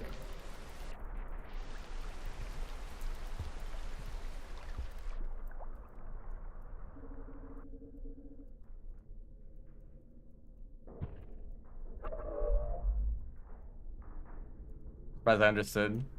Dissension room. Is this the right way? Oh shoot. Why are there like 10 pipes in this one room? No, this is not the right path. That was like, I remember someone was talking about it for the like marathon, the speedrun marathon event. Someone wanted to do a dissension run, right? Did someone actually do that? I know I don't really remember that run or that event very well, other than the runs that I did. But someone was talking about doing a dissension run for that event, and I just remembered people talking about it, and I was like, hey, I wonder if I can like try to figure out what they do in submerged superstructure. Hello, creature. I did not expect that.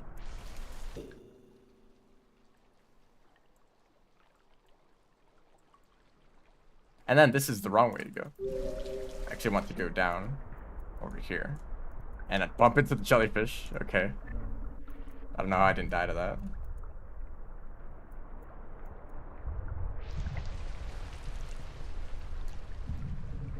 Least optimized speedrun, goodness. Okay, is this the right way? No.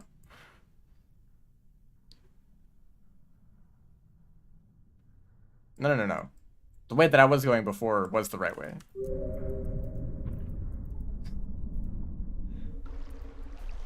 I don't know if this is a skill issue or if this is the map's fault.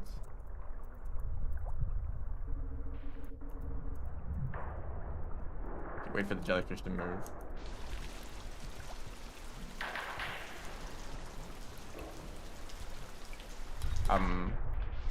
Snail. Can I make it there? Did that jellyfish try to grab me? I disagree. Okay, now the next question is, can I even make it to this?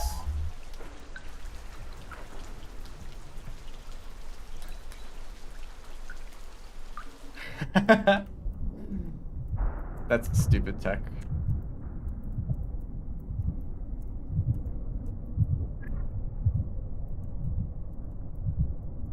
Okay, this room might actually be a problem. I realize that there's not going to be any air until I make it to the heart. But I'm already here.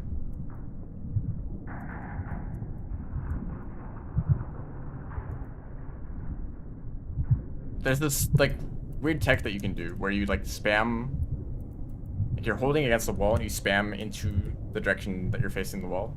Okay, that wasn't a good sentence.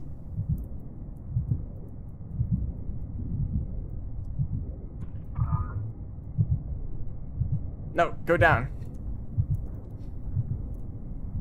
Lookout wants to go up. I can't control it. That's a problem. Screen.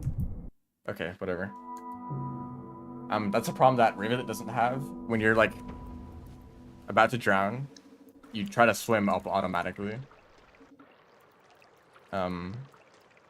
Rivulet doesn't do that, so you can actually make it into that room easily. Runs get quirky and quirky. Okay, that's one way to describe it. I might just use DevTools to teleport back there. Or maybe I'll just look for like the ideal route from the start.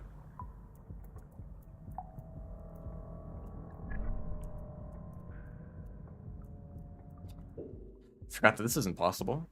Let's just do that, you know? How about we just do this too?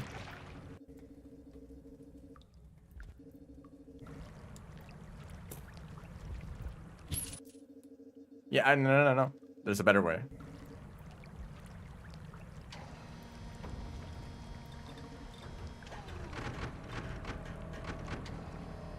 How is this possible? There is a the mod that I'm using that lets me play Survivor in this campaign. It also gives an option to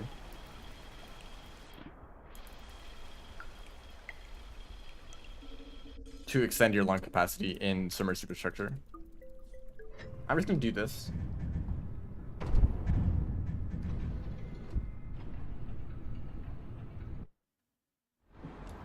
Okay, let me look at the map again and just find a good strategy for this from the start.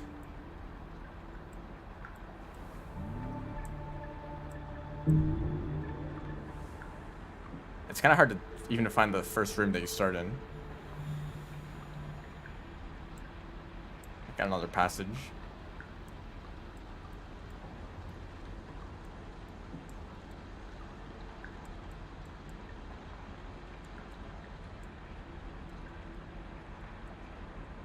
Okay, that's the starting room. From there, you can...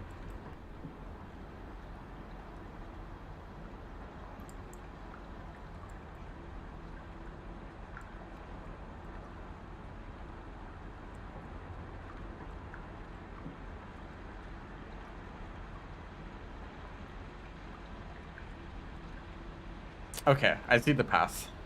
Wow, this is confusing. Yo.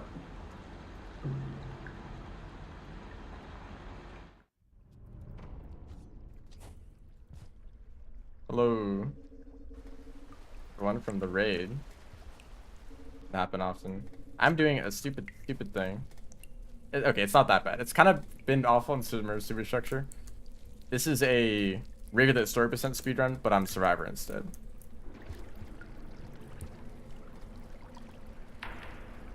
And I'm learning how confusing this region is.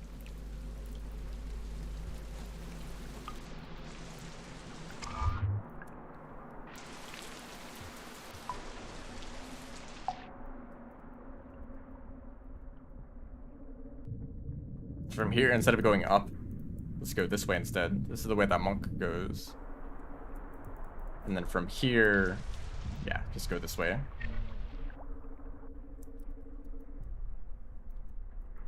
A DevTools percent speedrun? I think that someone did that as a joke. Around the release of Downpour. I don't think anyone else has like looked into that. I have kind of gotten good at like moving around with DevTools, with how much I've used them.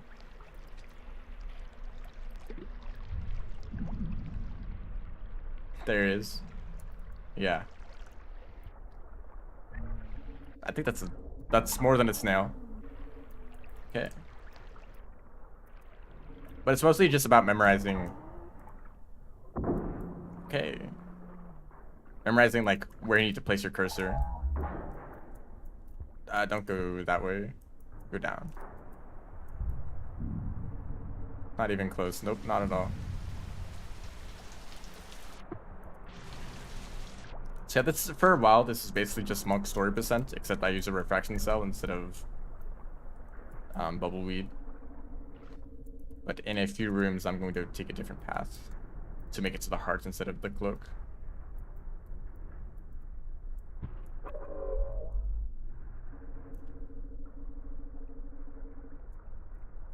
So this is the room where it changes, I think. Yes, we go up here instead. I can jump up there. Okay, that was close. Okay, now we wait. I should try the slug pups. Maybe. There we go. Need to build up a little bit of speed.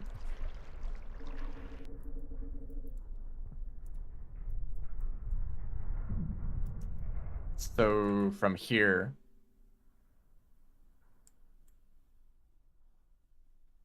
okay, I know where to go. From here, go here, please. And then, yeah. I said I knew it, and then I didn't know it.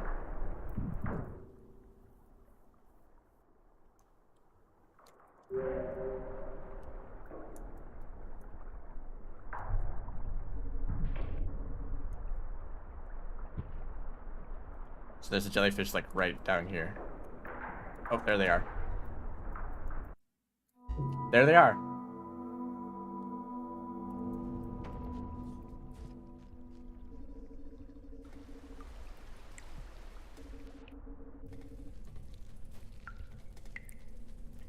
Last time that happened, they just bumped into me without shocking me. So I guess they got their chance finally.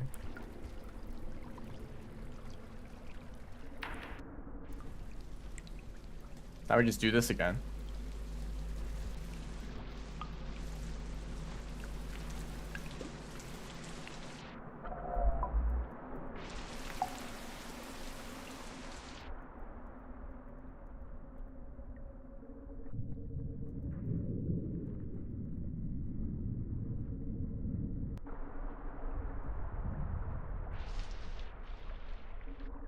At least I have the route memorized a little bit better.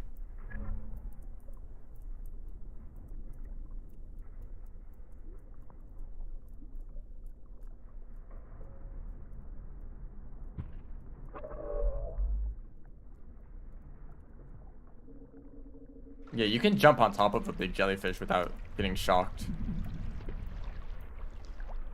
I think that like kind of pulled me in a little bit though. Okay, Leviathan jump scare. There they are, except the refracting cell ran out. Is there a second Leviathan? No, that's even worse, actually. We're moving though.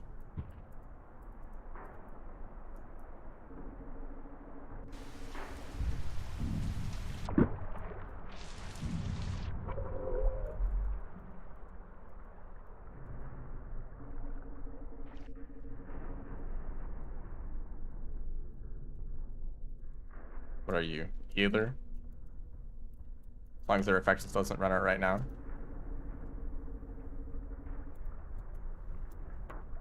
Oh wow. Are they gonna catch up with me? Okay, they gave up. That was actually close. No? They're gonna come back? I need to make this jump before they change their mind, okay.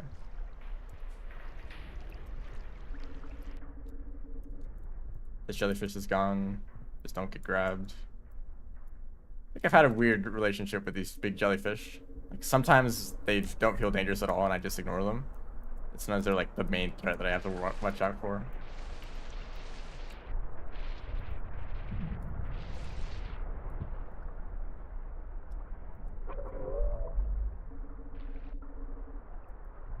So there's a jellyfish. Wait for them to fall a bit and then drop down. And then hopefully I can also make it up here. So by tapping repeatedly into the wall, I can kind of gain height. But it's really inconsistent. I think it might only work with the refraction cell on. But I also don't want to immediately go into this pipe.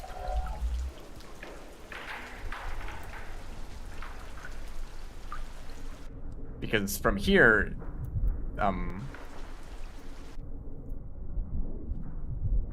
like from here to the hearts, there's no air pockets. So I'm going to wait for the refraction cell to be off cooldown completely. But I also wanted to look at this room on the map to find the optimal route through it. Except I think that the optimal route has a set or an aqua bead in the way. A little bit of a problem. Unless they move.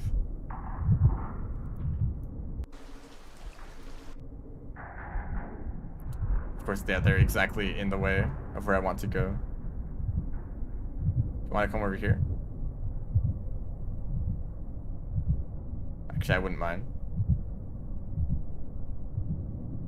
I don't think you can see me though. Or go that way. That's where it works too. Okay. So it fell down. Now let's go.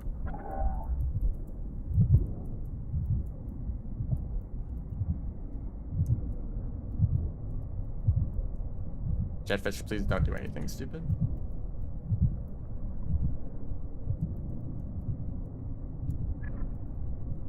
Vulture grubs are baby leviathans because they have like a mechanical head.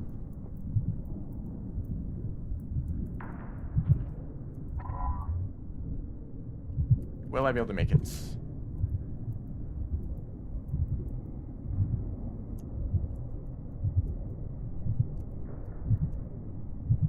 Yes. Wow, that is close. Do I do the cutscene? Yeah, sure. It's been a while since I've seen this cutscene. I don't want the game to crash.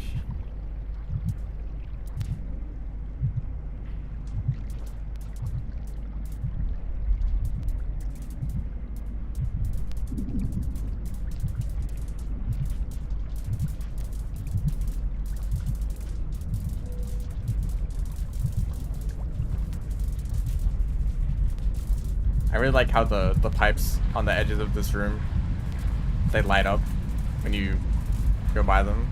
So there's this like pattern that they create.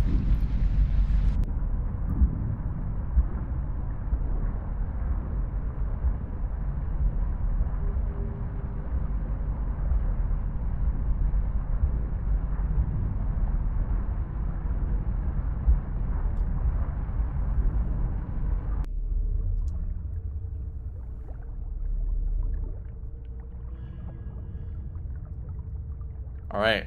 I think that's pretty much the end of all the difficult stuff. I don't see Bitter Area being a problem. Unless a Miros Vulture shows up. I do need to get food, though. I don't think it's possible to... Okay. A little worried there.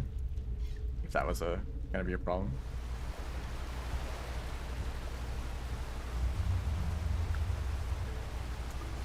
I guess I could just try to... Well, no, I can't do that yet.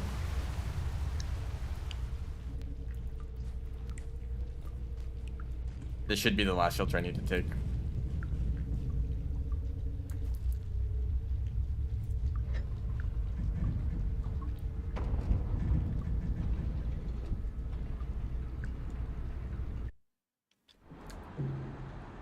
Never likes giving you spears.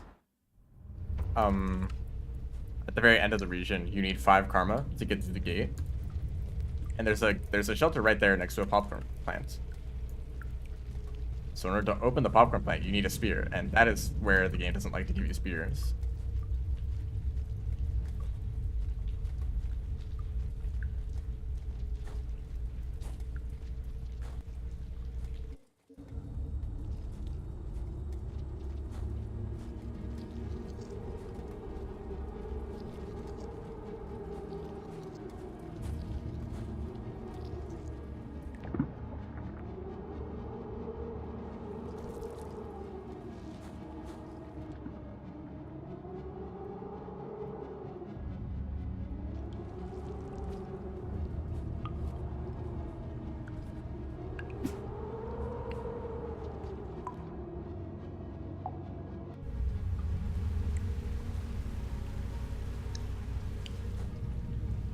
Kind of actually feels like I'm doing a speedrun again.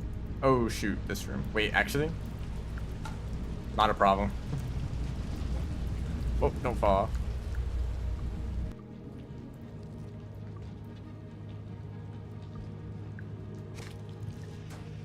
Goodbye, lizard.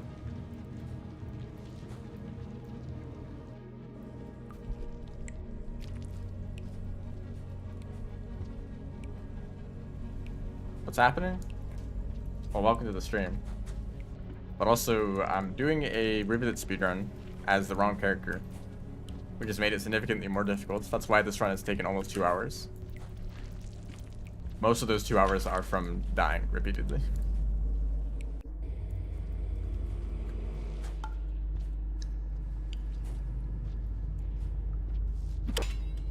Love when that happens. No Miros Vulture sightings. That's nice.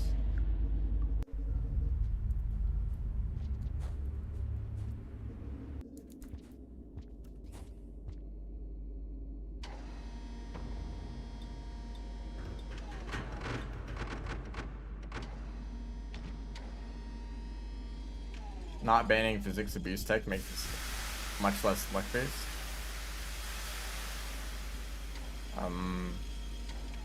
What, like the wall bounce that I did? Did you have to find another way to do that?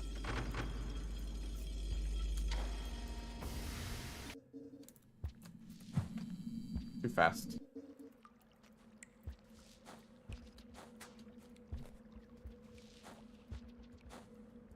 Outer Expanse. Finally someone says the Outer Expanse threat music is good. Oh, low gravity. I'm like, what is happening?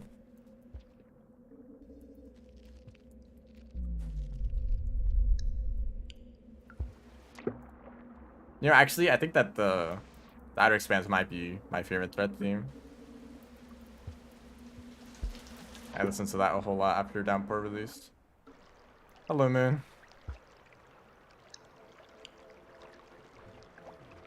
Alright, 1 hour and 50 minutes. Is that world record?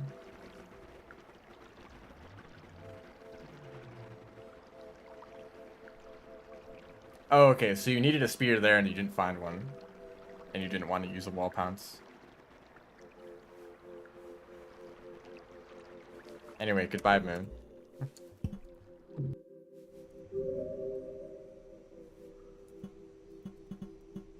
So there's an option here. Play as any character. Including this. The pup. Is this gonna look like a slug pup automatically, or do I need to have it to flick a slug pup here. Also, I'm going to check Discord. Don't think that has an effect, so this could be whatever.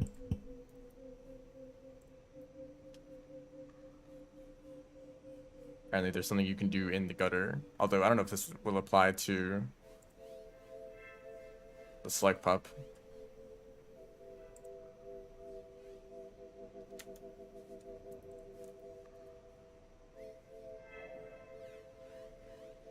Oh, wow.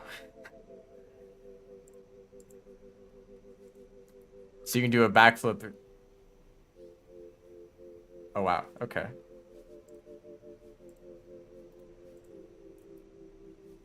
So first of all, I kind of just want to see what this means, playing as a slug pup with this mod specifically, because, you know, Jolly Co-op gives you the option to play as a slug pup version of every character, but I don't think it changes the stats at all.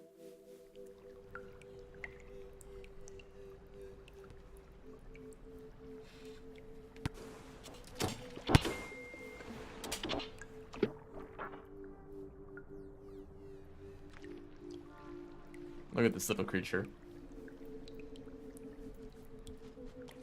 Oh, you can only hold one at a time. Just drops the other one down.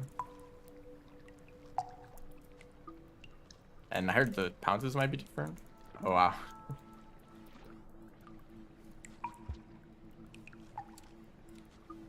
Wait, are they going to be able to carry a rare faction sub? Yes.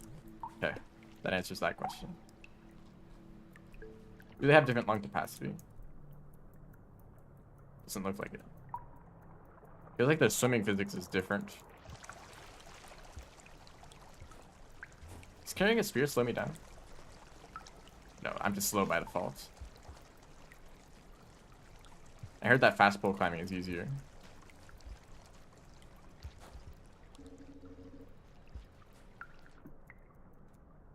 Maybe this character is a riding nightmare. So is this possible?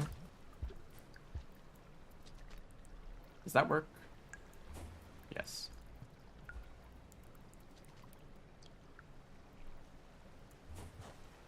Oh wow, that actually gave a lot of speed.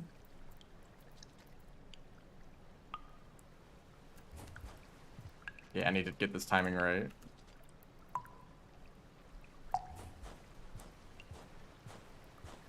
Oh yeah, that's possible.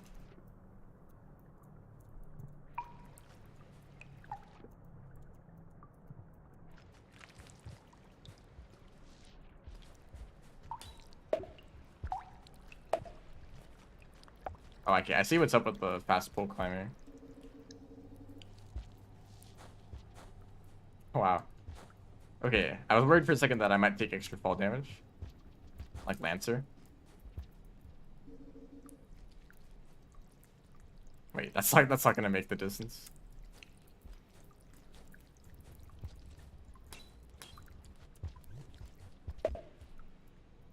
Please grab onto this. I mean, at this point I'm just losing time by getting the fruit. As if this is actually a speedrun. Alright, actually not being able to jump off poles makes this more difficult. I think that's weighing me down. Hello. Welcome to the stream. So know what buttons you need to press for a wall pounce? When you're already doing a wall pounce, all I need you to do is press the jump button before you hit the wall. You need to be like moving into the wall, but I don't think you need to be. Well, you might. The thing that I was doing, the thing that I could do was Rivulet, where you just run into a wall and then do a wall pounce off of it. You can do that by running into the wall, jumping, and then press down midair so that you're in a crouching state, and then press jump into the wall. If you want to do a wall pounce, as most other characters, there's an easy way you can do it, where you just pounce into the wall, just a regular wall pounce, or a regular charge pounce, and then hold into the wall and press jump before you hit it. Can I do it here? Oops. I need to starve again, but I'll see if I can do it as this character. Monk and pups can't do it from a charge pounce. Okay. Yeah, just hold into the wall and press jump before you hit it.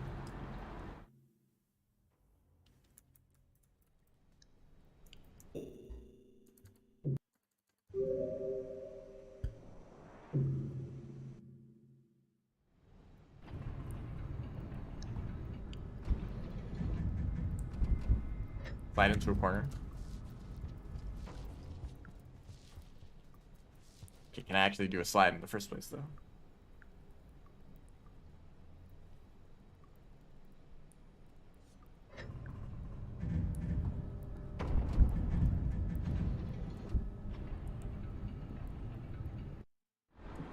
You can also just like watch runs where I do a wall pounce, and you can just look at the input display. Well, I like to have the input display in the first place. Just see what I'm doing, what kind of inputs I'm doing to do the wall pounce.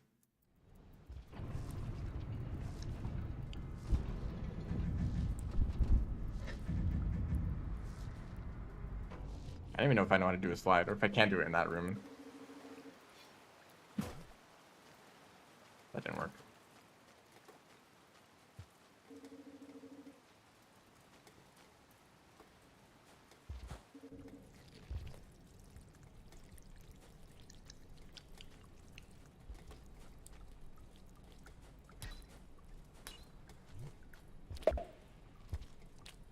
Goemon can do a wall pounce? Yes. Oh, do scavengers hate me? I have a pearl. I also have drugs. Maybe you can help to get scavenger rep up a little bit.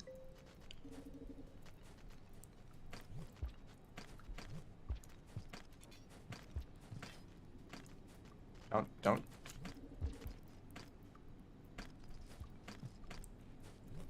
Okay, first challenge. Getting up here. They took all the spears. Ow. I do have a mushroom.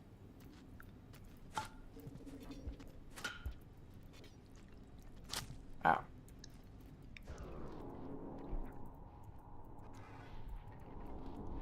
Mushroom was the answer.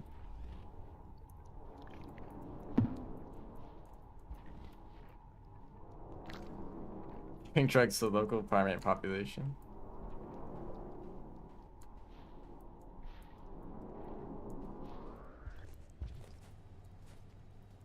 Now, when I was doing the Survivor run, I could rely on my experience with Survivor.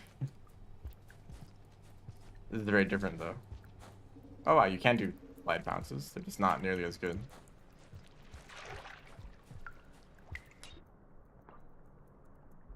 Swimming feels roughly the same.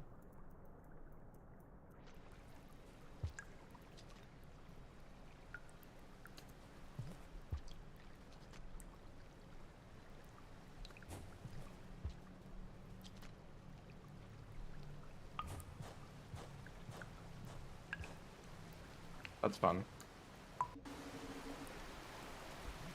Oh wow, wall jumping is very bad.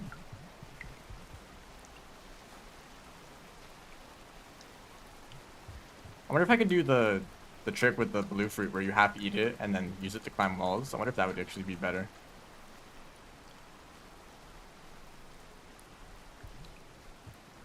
Also, it's kind of hard to tell if this is actually faster. I think it is.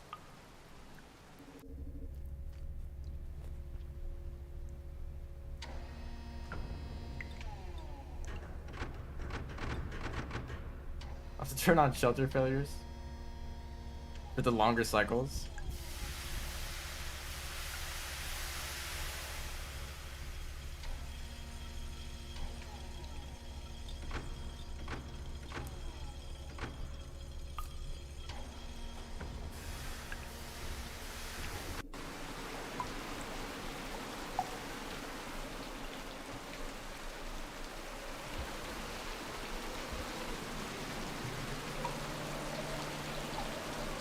There's a problem.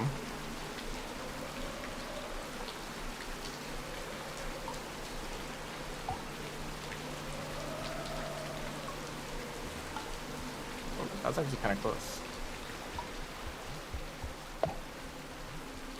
Alternatively, I could do a snail jump.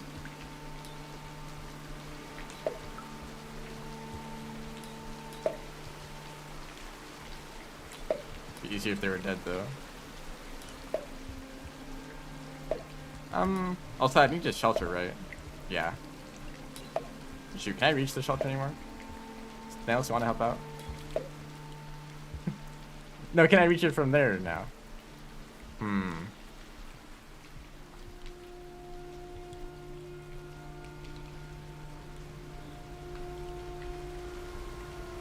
Wow, really?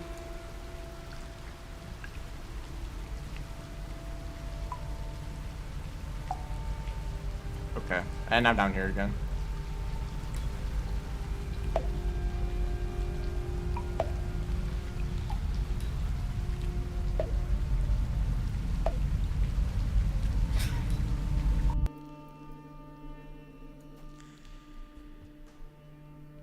Jump storage. I wasn't even trying to use jump storage. This stream has been one of the few times I've been able to make use of these really weird movement tech. Like, oh yeah, let me do a snail jump, whatever that's called. Okay, so for this area, is this the room where I could take a different path? Yeah. But the other path might also be really rough. If I can even make it in time. I guess I'll try.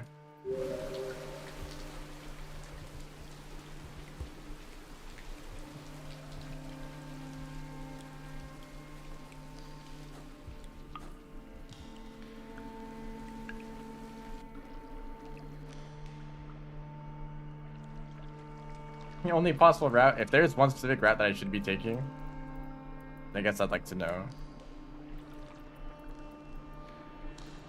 I'm thinking that I've already taken the wrong path. It's not gonna be possible. I'm gonna really try to hold on to items. I think that throw boost might be like my only way to get through, to get past some jumps.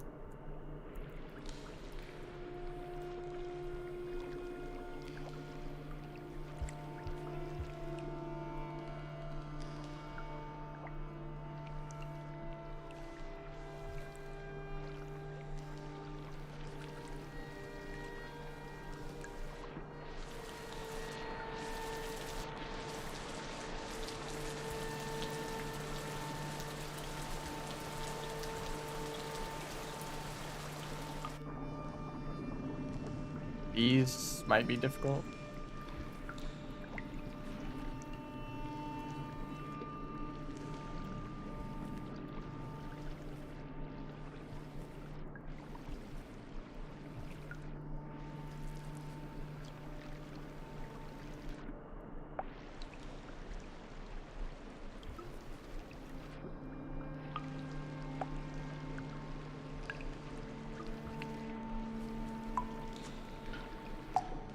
Outskirts and then chimney.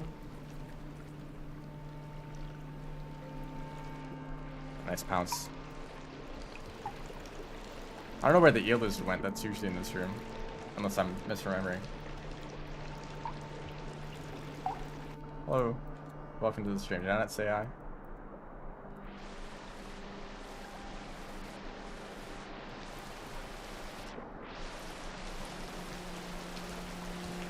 I want to grab that rock.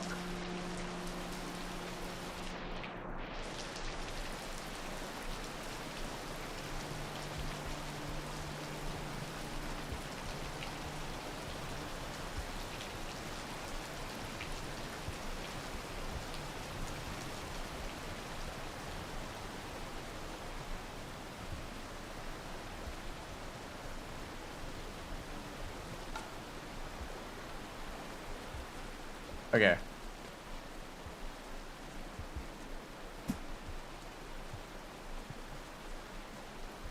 Right. This may be a problem.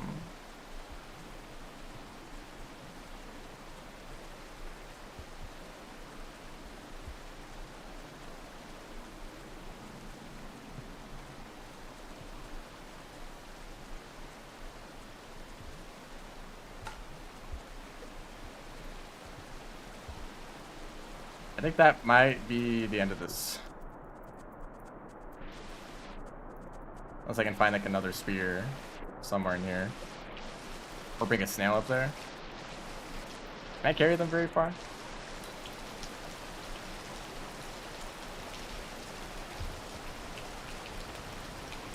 It's already about to rain.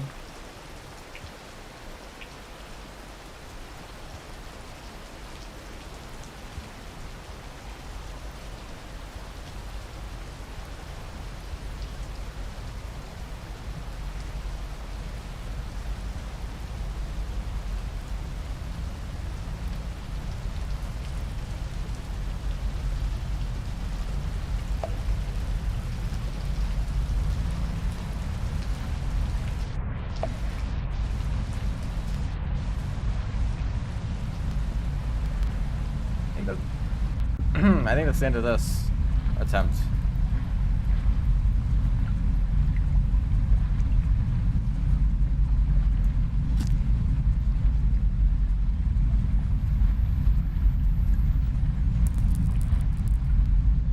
Probably the second hardest campaign. I was not aware that the slug pup would have such limited mobility. So you know what I'm used to? What we can do is do that.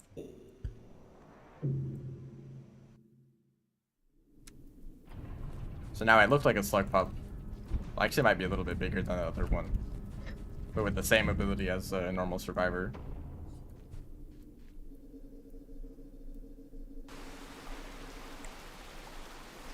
Right. This is like significantly faster than the other one.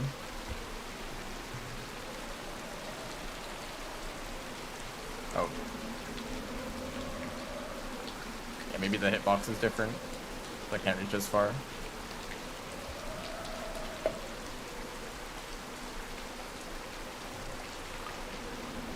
Maybe I will try. Yeah, they're shorter. That actually makes that pull grab a little bit harder. Maybe I will try those some of those other challenges, like doing Rivulet as that slug pup, because I'd have to learn like the specific routes for it. I can't just do what I'm used to doing. It's a little surprising that I was able to do it as survivor even. Because that was quite difficult, but still possible. Do you have any other recommendations for like character challenges that are actually interesting?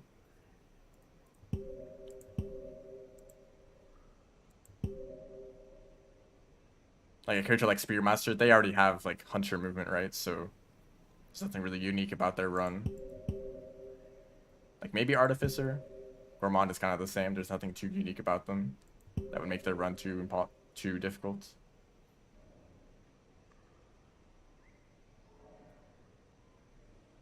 And then for Saint, Saint would be interesting, but they don't there's difficulty with Rubicon.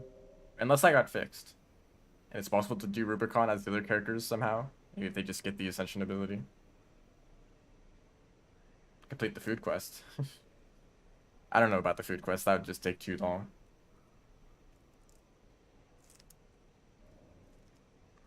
And ideally, if I want to do that, I would learn like a bunch of crafting recipes. That's the easiest way to do that.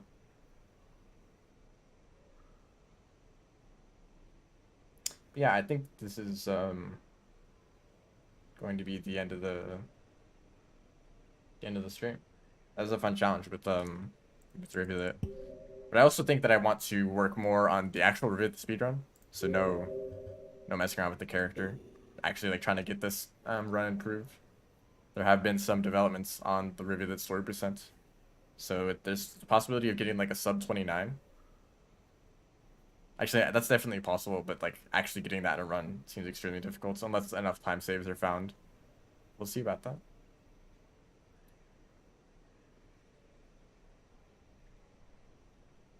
In rooms with guardians, you get the ability.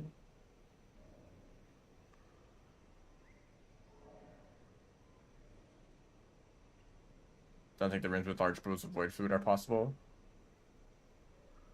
Aren't possible? So like I know that there's some rooms in like the shoreline part of Rubicon. You can find there that area on the map. But that's only like one path that you can take, right? The rooms close to the bottom of the region where there's a bunch of Mirror Vultures, those big pools of void fluid, that might be a problem. That's only on the... Oh, I see. So if you take the right path, then there's no void fluid, but then there's the shoreline rooms at the end, which are a problem. If you take the left path, then it's the pools of void fluid are earlier, but maybe possible. Like some of these poles are like kind of far apart, but maybe you can make those jumps. Yeah, I see.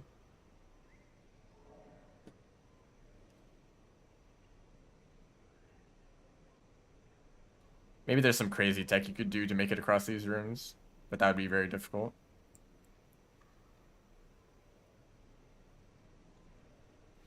There's actually Artificer as Saint. This is one that I was thinking of doing, where I would try to ascend the Scab King, so I would have to like get all the echoes first. Except I don't think there's enough echoes to get max karma, so I need to start with one more karma than Artificer normally does. And also there might be some weird stuff with like the way that Artificer's mechanics work in Jolly Co-op. Yeah, the alternative is to use bombs, right? Because Saint can throw bombs, they just can't throw spears. But I still want to try the thing with the echoes. I'll see if I can get that to work. But yeah, that's enough talking. Thanks everyone for watching. See ya.